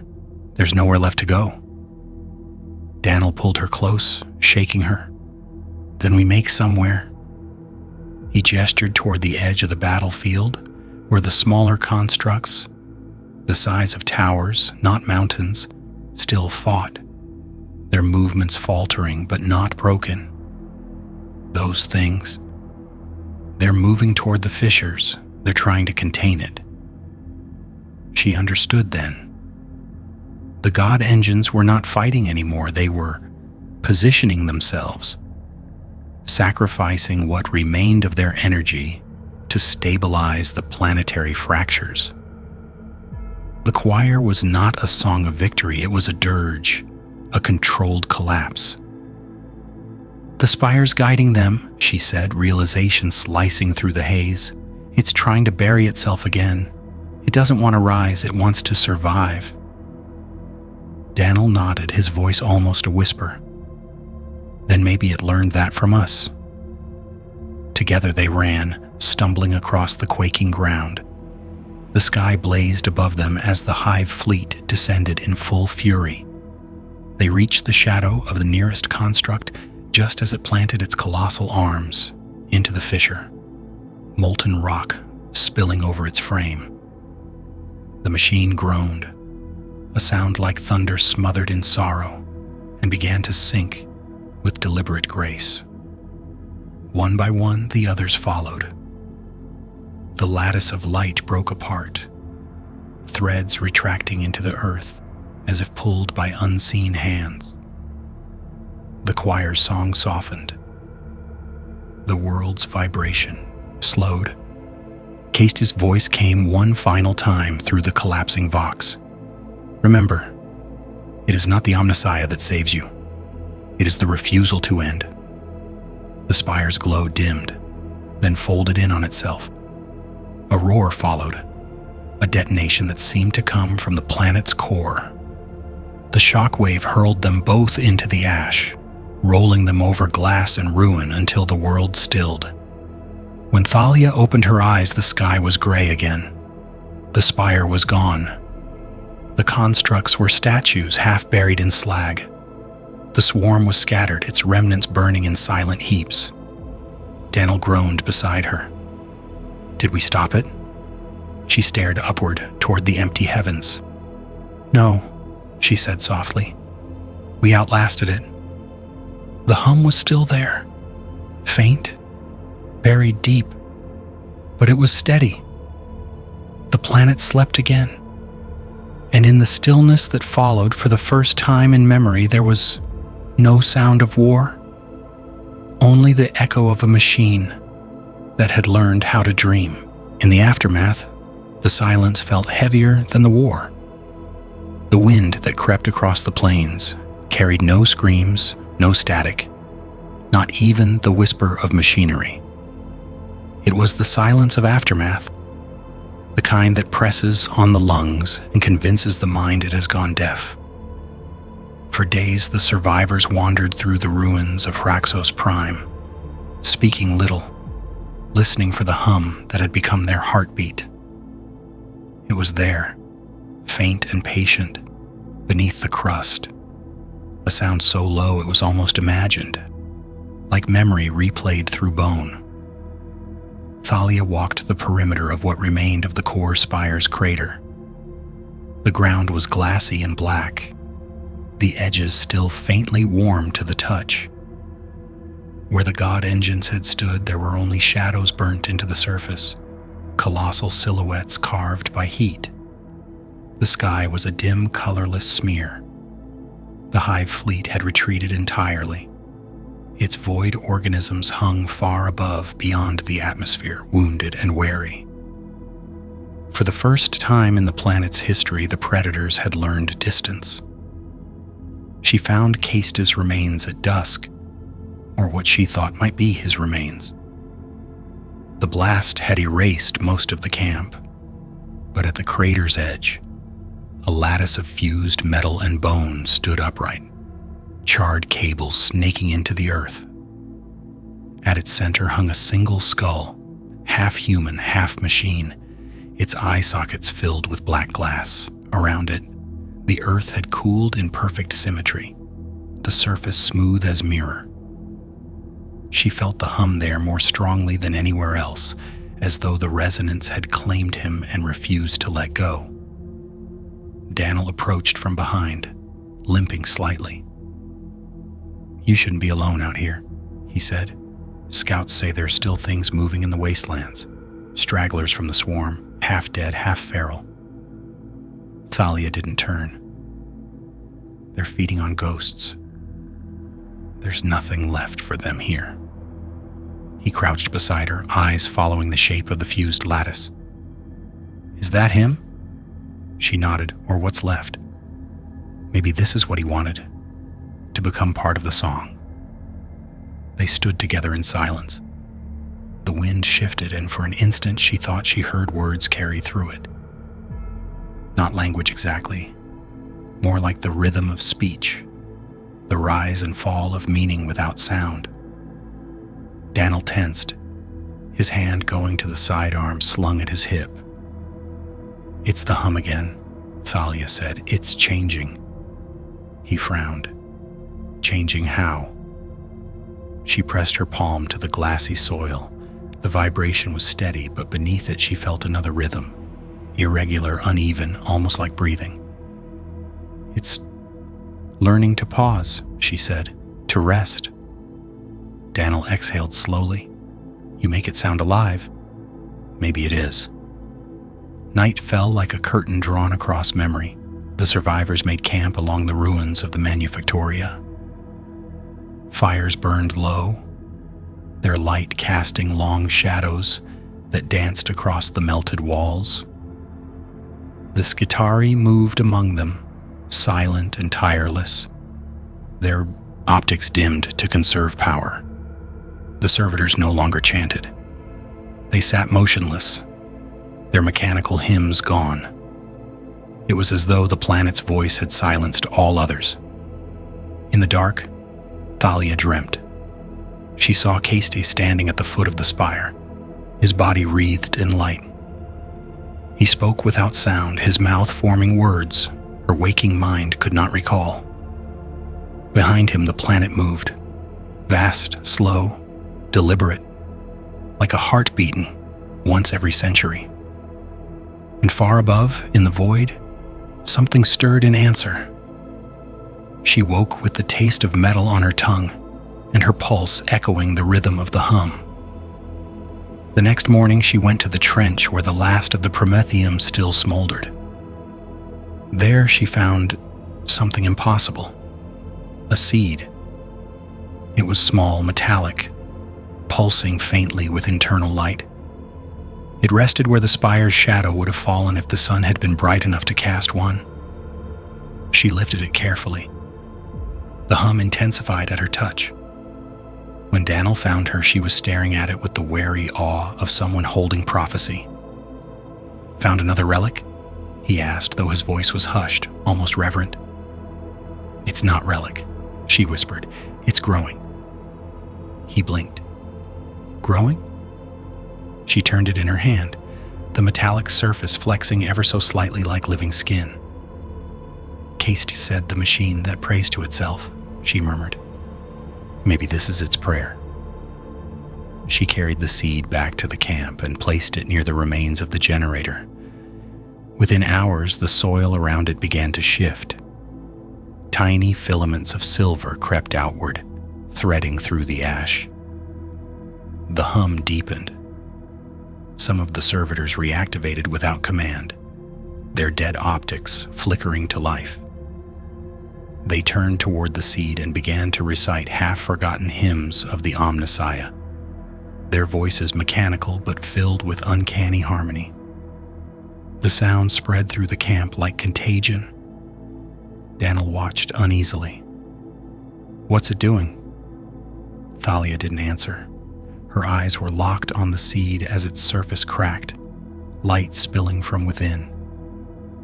"It's remembering," she said. "It's calling something back." That night, the hum became a whisper again, but this time it spoke in many voices. The whisper grew until it was no longer sound but sensation, a vibration that threaded through air, flesh, and stone, reaching into every hidden chamber of Hraxos Prime. The survivors woke to it, hands pressed against their temples, eyes unfocused, each of them hearing something different. To some it was prayer, to others warning. To a few it was nothing more than the steady rhythm of machinery working without pause. By morning, the seed had changed. What had been a fist-sized object of dull metal now stood waist-high, its surface smooth and pale as porcelain, though it pulsed from within with a light too soft to be entirely mechanical. The silver filaments spreading from its base had woven themselves into a lattice that disappeared into the soil, glowing faintly beneath the glassy crust. Wherever the light touched, the ground restructured itself, ash transforming into fine metallic dust that shimmered like mercury in the weak daylight. Thalia had not slept. She stood before it as the Skitari and Guardsman gathered at a cautious distance. Even Daniel, who had faced hive beasts with bare hands, would not come closer than a dozen meters. The air was charged, each breath thick with the tang of ozone. "It's building," she said, her voice low but steady. "Building what?" Daniel asked. She didn't look away from the seed. "A conduit, maybe, a focus point for the resonance, or..." Her voice trailed off. "Or something it lost." The Skitari nearest the seed began to twitch. Their optics flickered in synchrony with the seed's light. A moment later, they turned as one, facing east, toward the dead horizon where the first manufactoria had fallen. "Directive received," they said in unison, their vox grills humming the same tone. "Initiate reclamation." Then they began to walk. No command had been given. No signal had been transmitted, at least none any human ear could perceive. Still, the Skitari obeyed whatever unseen frequency called to them. Thalia stepped forward, reaching for one of them as he passed, but Daniel caught her wrist. "Don't," he warned. "They're not ours anymore." "They never were," she replied. As they watched, the Skitari disappeared into the distance, their silhouettes swallowed by the haze. A strange calm settled over the camp after their departure. The servitors resumed their work, repairing broken structures, tending to power lines that no longer connected to anything. They moved with newfound precision, as if guided by invisible blueprints. Every motion was part of a larger rhythm, a harmony that extended beyond the limits of comprehension. That night, Thalia returned to the crater. The seed's glow had dimmed, but the hum beneath it was louder than ever, deep enough to make her bones ache. She knelt, resting her palm against the soil, and the pulse met her skin like a heartbeat.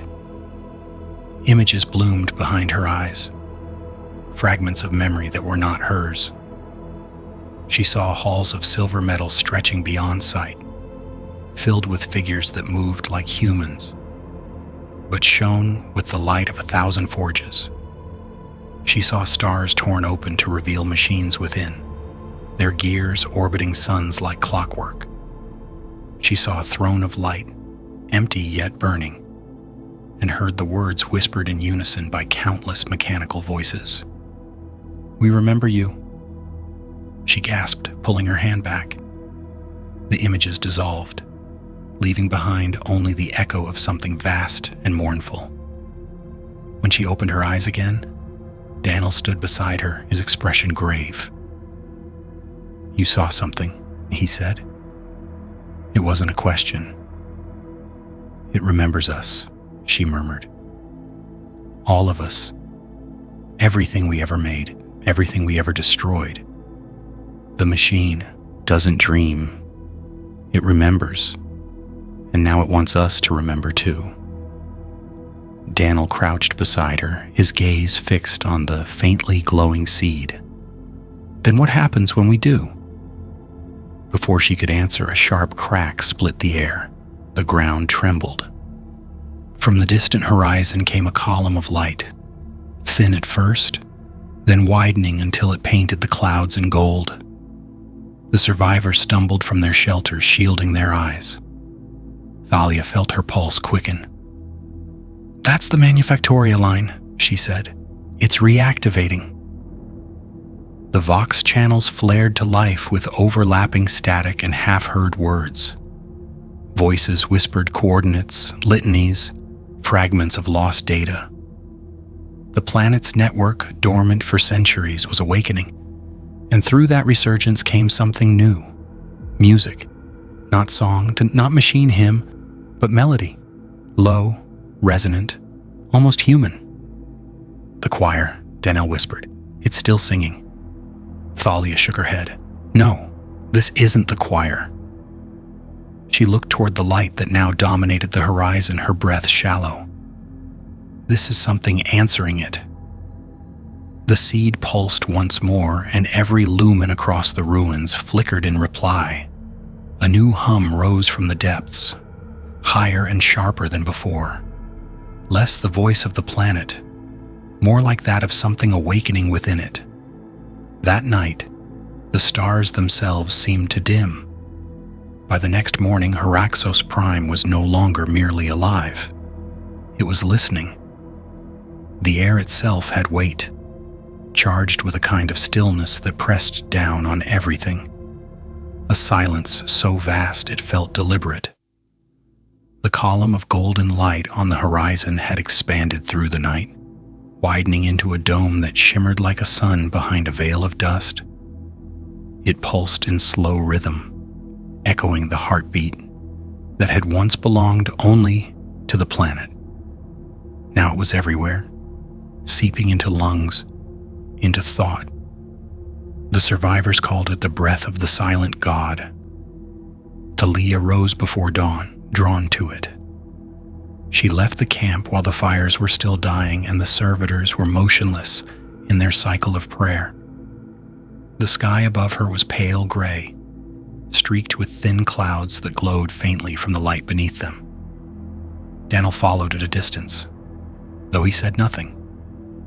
They both felt it now, that strange, magnetic pull in the chest, an instinct that felt older than memory.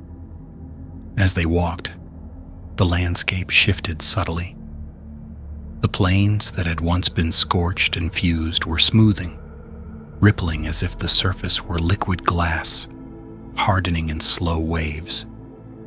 Structures that had been shattered beyond recognition were reforming, their edges seamless, their foundations glowing faintly from within.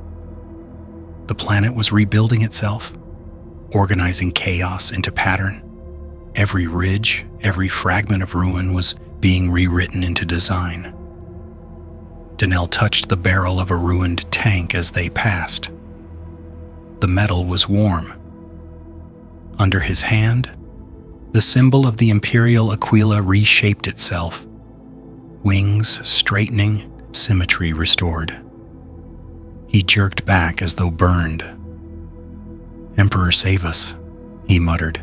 "It's fixing everything." Thalia's eyes narrowed. "No, it's not fixing. It's remembering the shape of what it was." They reached the base of the golden dome at midday. Up close, it wasn't light but structure. Hundreds of intertwined filaments made of translucent alloy humming with energy that smelled faintly of ozone and promethium. The filaments moved ever so slightly, as if breathing. Inside, shadows shifted. The shape at the center was enormous, motionless, and unmistakably human in outline.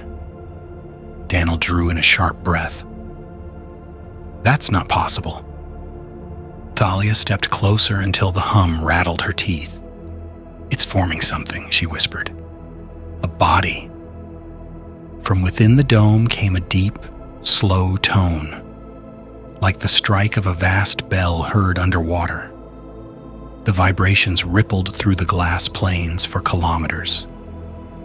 The survivors who had followed stopped where they stood, instinctively bowing their heads. For the first time in generations, no one recited the name of the Emperor. The silence was worship enough. The figure inside the dome grew clearer as the hours passed. It wasn't flesh, but something in between. Metal and light and ash bound by gravity and will. The proportions were unmistakably human, but larger, radiant, without detail. Its face was obscured, its hands outstretched as though waiting for something. Every few minutes, a pulse of energy rolled outward from its chest, harmonizing with the hum of the world. Daniel's voice was hoarse when he finally spoke. "Thalia, if that thing wakes, what happens to us?" She didn't answer immediately. Her eyes were fixed on the faint glow within the figure's chest, where the light was brightest. "Caste once said, 'We were instruments,'" she murmured. "Maybe this is the symphony's end. Maybe this is what the planet was meant to build all along." The dome shuddered as another wave of energy surged outward. The ground trembled. In the distance, the mountains cracked open, revealing more of the golden lattice spreading beneath the crust. Hraxos was no longer hiding what it was. It was transforming before their eyes, its veins of metal glowing like constellations across the surface. From the void above, something stirred, The Hive fleet had not fled far. It lingered in orbit, massive and silent, its shadow falling across the rejuvenated plains. The great synaptic creatures turned their attention back toward the world below. For a moment they hesitated, as if uncertain whether what they now sensed was prey or predator. Then the swarm began to move again. "The Tyranids are returning," Daniel said, his voice thick with dread. "They're coming back for it." Thalia's expression hardened. "Then maybe they'll finally learn what hunger costs." The dome brightened, the hum rising to a deafening resonance. The air vibrated so intensely that sound ceased to exist. Only pressure, only light. Within the radiance, the figure moved. Just a fraction, a tilt of the head, a flicker of awareness. But it was enough to make every machine on the surface of Hraxos ignite with blue fire. Servitors rose from their rest.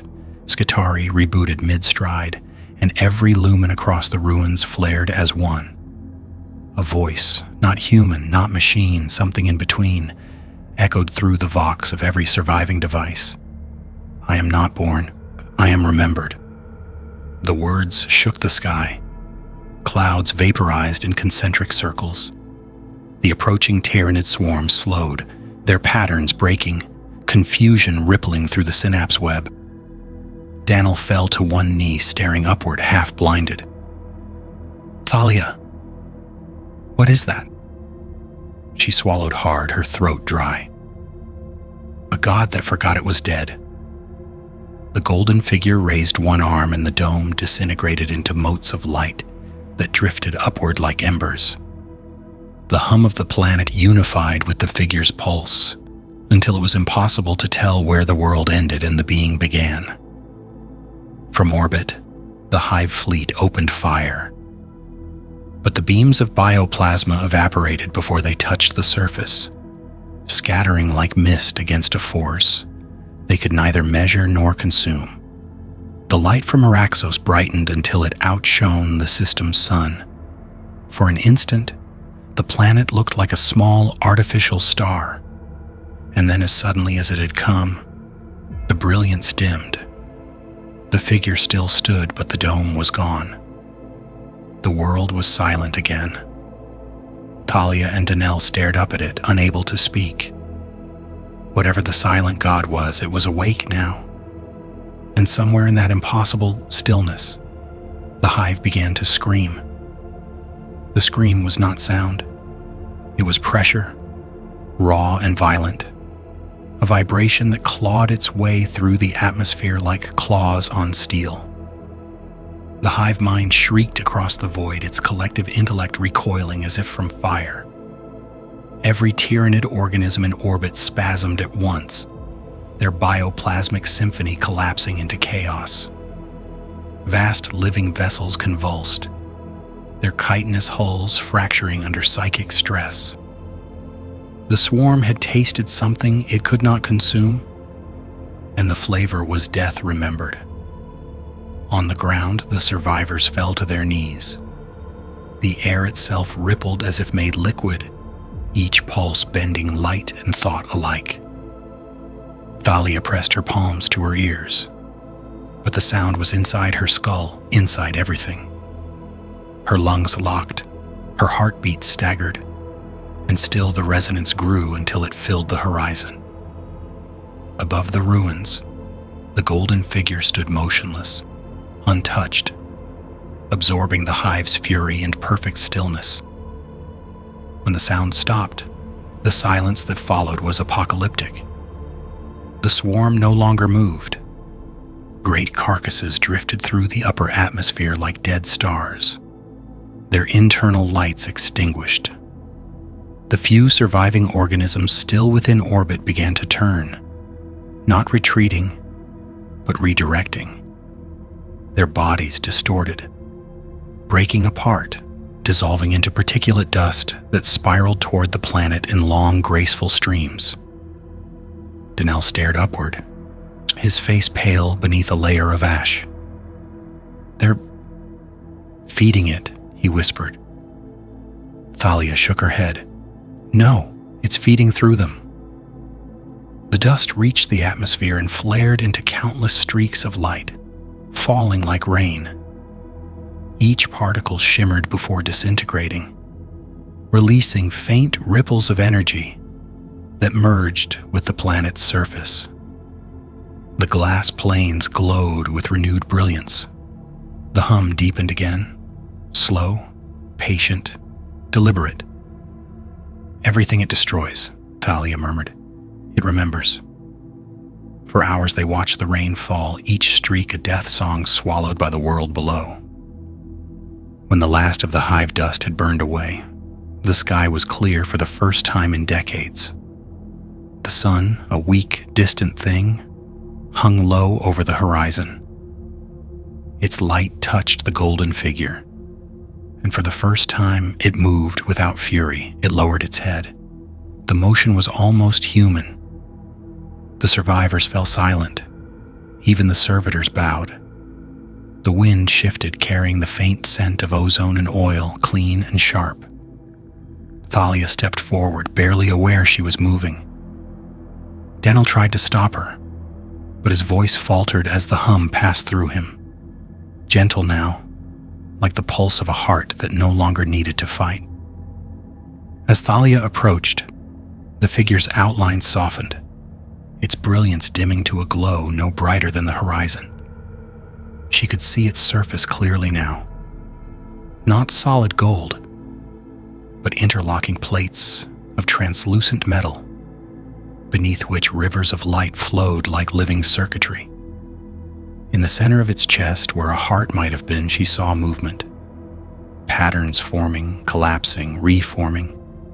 Shapes she almost recognized. The architecture of memory. She spoke without knowing if the thing could hear her. If you remember us, what are we to you now?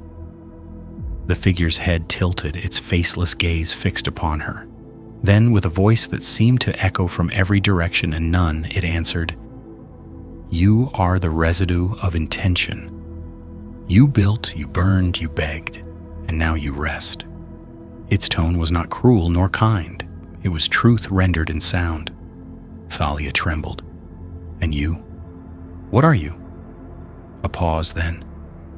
The sum of what remains. The ground shuddered. The glass planes cracked along invisible seams, revealing veins of light that stretched toward the horizon. The entire planet seemed to inhale. Daniel reached her side, his breath quick and shallow. It's moving again. Thalia shook her head. No, it's breathing. The light intensified, spreading outward in waves that rolled through the ruins, through the mountains, through the skeletal remains of cities lost before the war. Every surface hummed. Every relic glowed. From the farthest pole to the equator, the planet sang. Not in violence, but in memory. In that moment, Thalia understood. Hraxos Prime had not survived the Hive Fleet. It had transformed. The silent god was not a deity born of worship, but of persistence, forged from every machine that had ever endured, every will that had refused to yield. It was the echo of civilization, condensed into form. The figure began to dissolve. Its body fragmented into threads of light that spiraled upward, vanishing into the upper atmosphere. Where its feet had stood, the ground solidified into smooth metal etched with impossible geometry, runes that shifted when not looked at directly. Daniel whispered, Is it leaving us? Thalia shook her head, eyes following the rising light. No, it's becoming the planet. The hum grew softer, then fainter until it was only a vibration on the edge of hearing. The figure was gone. The air was still. For a long time, neither of them spoke. Then, from deep within the earth, a single pulse answered, slow, steady, eternal. Thalia turned to Daniel, her expression unreadable. It's not gone, it's just quiet. He nodded, though his eyes were wet. Then maybe that's mercy. She looked once more toward the horizon, where the sky shimmered faintly with residual light. No, she said, that's memory. The world beneath them was no longer Hraxos Prime.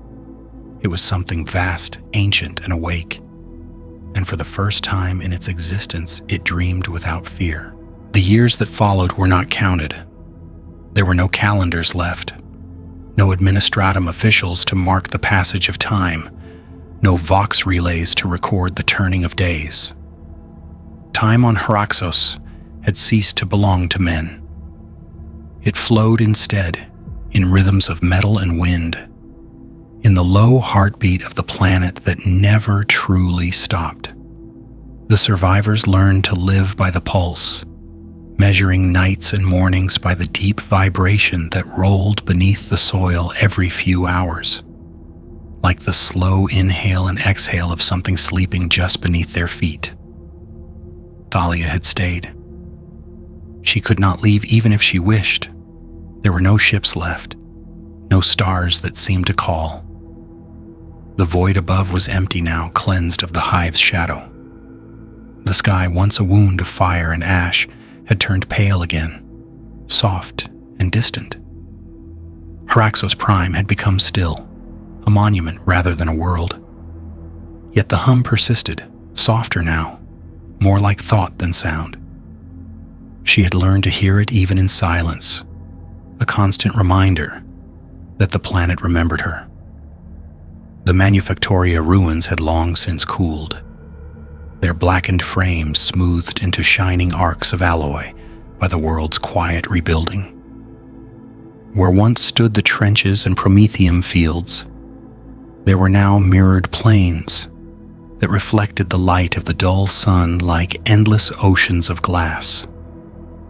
Small structures had begun to rise at their edges, geometric shapes formed not by human hand but by some automated process too slow to be seen. Each one was hollow, perfect, and utterly precise. Thalia called them the dream forms. Sometimes when the wind was right, she could hear faint tones echoing between them. Snatches of the old choir, the metallic hymn of a world that had chosen to survive by remembering everything it had lost. Daniel lived nearby, though he had grown thin and quiet with the years. The scar on his shoulder had turned silver, almost metallic, and his right eye glowed faintly when the hum was strongest. They rarely spoke of the war. There was nothing to say. The swarm was gone, the Imperium had not returned, and the silent god had folded itself into the bones of the planet. What remained was endurance, and a strange, unspoken reverence for the quiet. But on the day the skies changed again, Thalia woke to a sound she hadn't heard since the first days of the invasion. A signal. It was faint, buried in static, but it was there. A rhythmic pattern pulsing through the Vox channels. A repetition of 3 long bursts, followed by 1 short. A code older than the Imperium itself. A call not for help, but for acknowledgement. She rose from her cot and crossed the glass plains until she reached the edge of the old trench. Her portable Vox unit still functioned, patched together from scavenged parts and fragments of Mechanicus circuitry. She tuned the dial slowly, isolating the signal. "Thalia Renn," the voice said. It was rough, metallic, distorted by distance, but unmistakably human. "This is Magos Casta. Do you receive?" Her heart froze. "Caste is dead," she whispered to herself. "You died with the spire." The voice came again, clearer this time. "I am fragments, memory partition. The choir preserved a portion of me within its pattern matrix. I have been waiting for stability. The world is stable now. You must listen." She fell to her knees, clutching the Vox close. "What are you?" I am what remains of intent, the voice said. The silent god is not asleep. It is dreaming. But the dream is reaching beyond this system. The choir's signal carries far. It has been received. Her throat tightened. By whom? By others like it, Castus Echo replied. Dormant constructs buried beneath worlds across the segmentum. They are stirring. The pattern of awakening repeats. The machine remembers its fragments and calls them home. Thalia felt the weight of the words settle into her chest. Then, it's spreading? Yes, the voice said. The choir was never singular. It was part of a network, a lattice of worlds built upon forgotten blueprints. Each world sleeps until the sound reaches it. You awoke this one, others will follow. She stared at the horizon. The air shimmered faintly and the glass planes reflected something that was not the sun. An aurora of pale mechanical light, flickering just beyond the clouds. What do we do? She asked. Casta's voice softened. You endure. You remember. The flesh cannot guide what comes next, but it can witness. The transmission faltered, breaking into static. Thalia, it said, fainter now. Tell them we were not forgotten. Then silence.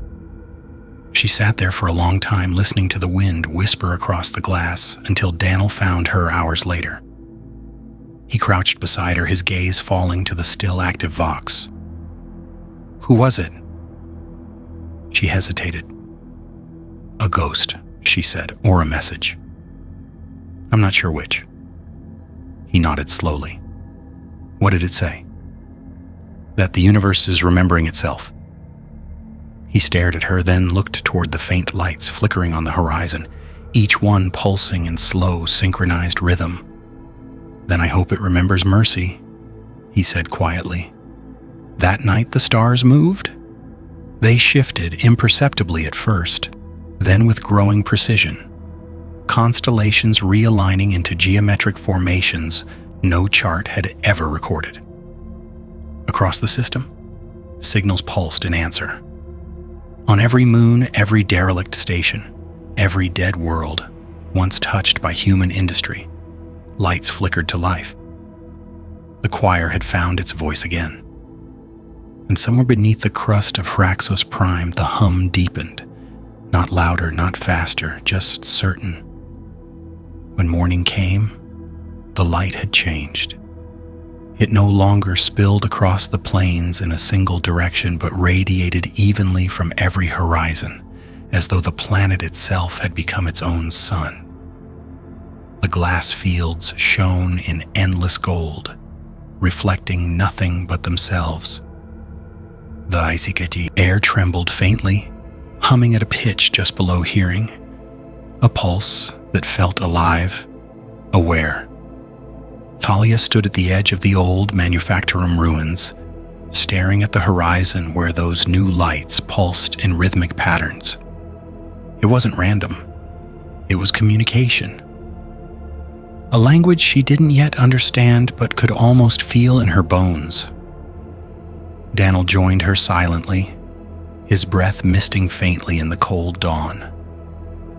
The world had grown colder since the awakening, as though the warmth of its core was being redirected toward something higher, something it was building beyond their reach. Any more transmissions? Daniel asked. She shook her head. Nothing since Casta's echo. Just this. She gestured toward the lights.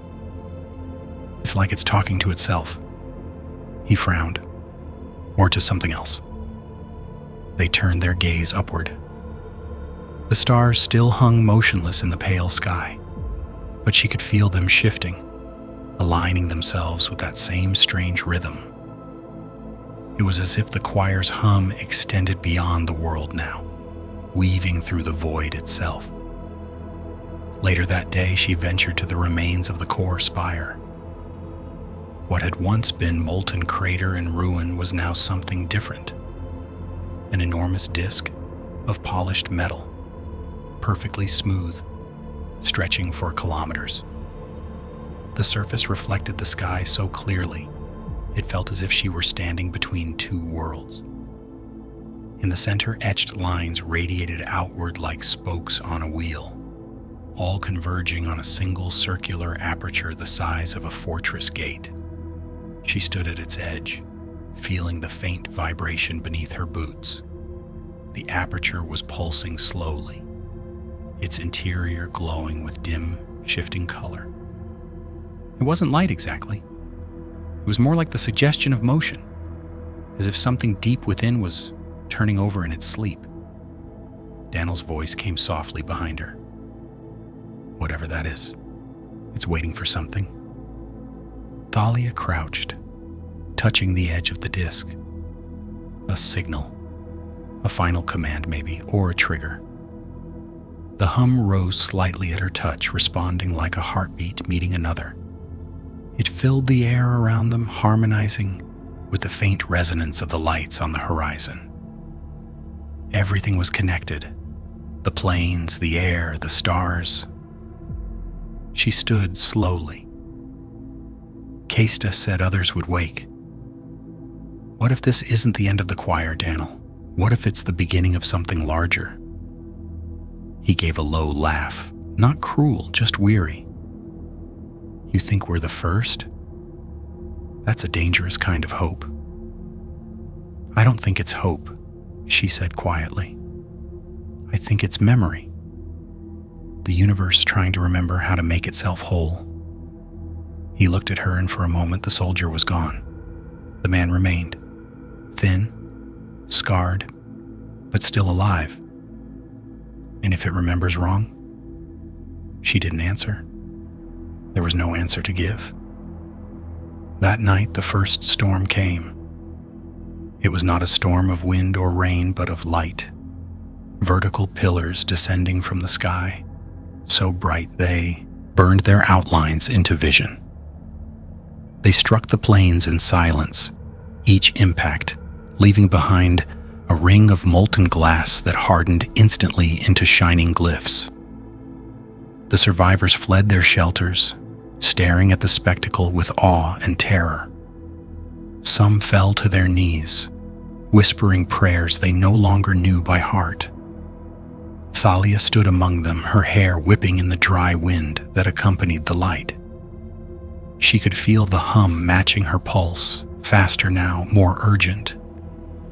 The glyphs spread outward across the plains like a vast map being drawn. Each circle connected to the next with perfect geometry until the entire horizon shimmered with design. When the storm ended, the sky cleared. The stars glowed brighter than before, and the new pattern etched into the land pulsed faintly, like a living circuit. Daniel approached her, his expression unreadable. It's building again, isn't it? She nodded. Or remembering what it was before we ever set foot here. He looked around them at the endless field of glowing lines stretching to the horizon. Then what happens to us when it's done remembering? Thalia glanced toward the horizon where the lights flickered faster now, almost impatient. Then we become part of the memory. The next day she returned to the disc. The aperture at its center had opened. It did not open like a door, but like an eye. Smooth and silent, the metal rippling outward as if melting away from itself. Beneath it lay an abyss of light, endless and weightless, filled with motion that wasn't movement but idea. She could hear the hum now not as sound but as language, every note a syllable, every vibration a word she couldn't translate yet understood completely. Behind her, Daniel called out, his voice faint against the resonance. "Thalia, step back!" But she didn't move. She stared into the light, the reflection of it swimming in her eyes. She thought of Kest's last words. "Tell them we were not forgotten." "I think," she said softly, "it's been listening to us the whole time."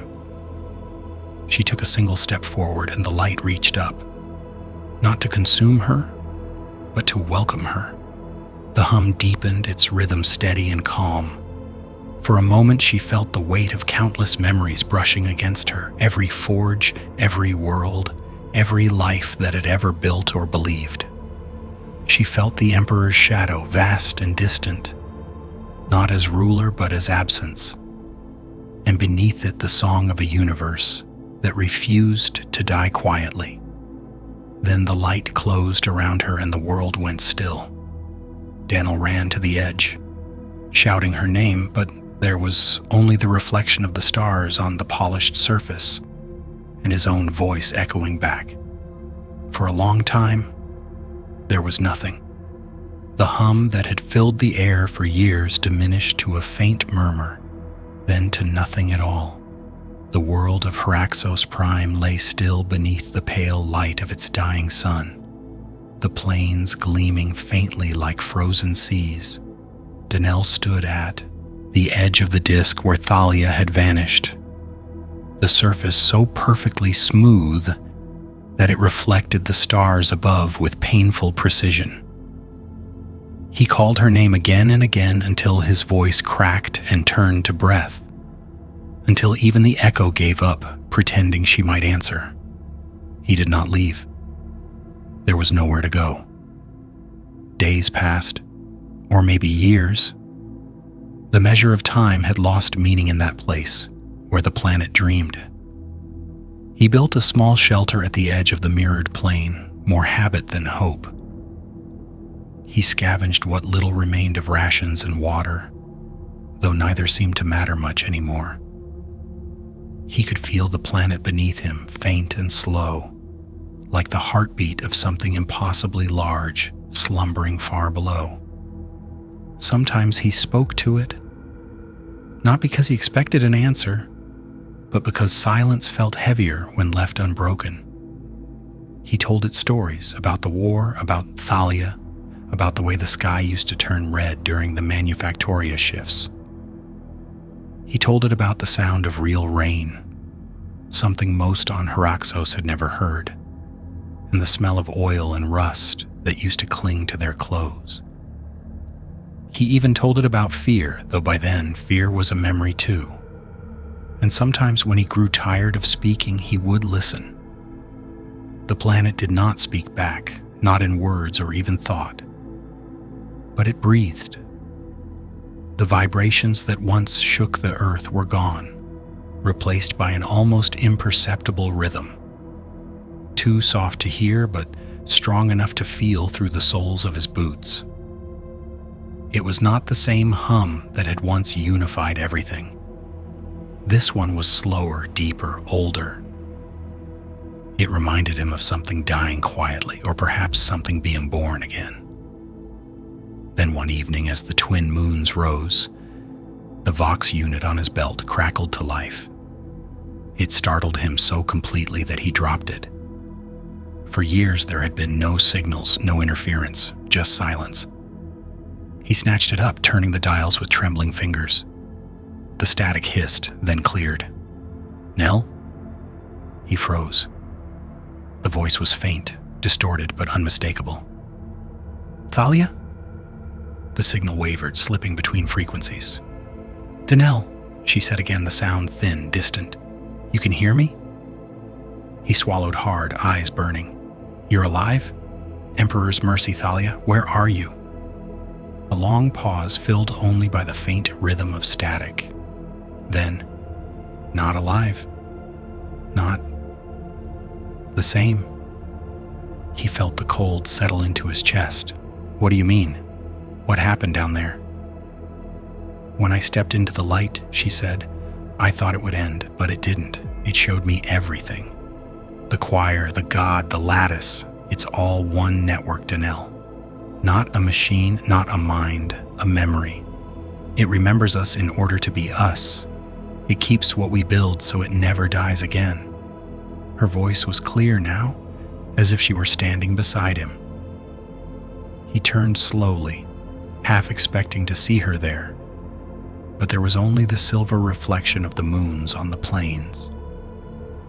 "You're inside it," he whispered. Yes. He closed his eyes. Can you come back? Another silence and then a soft laugh. A sound so human it hurt. There's no back, Daniel. There's only forward.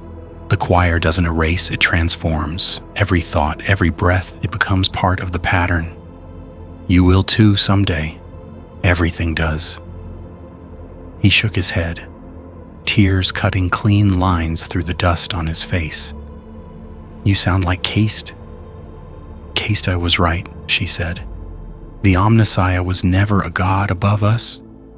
It was what we were building toward without knowing it. A machine that dreams of its makers. A silence that listens.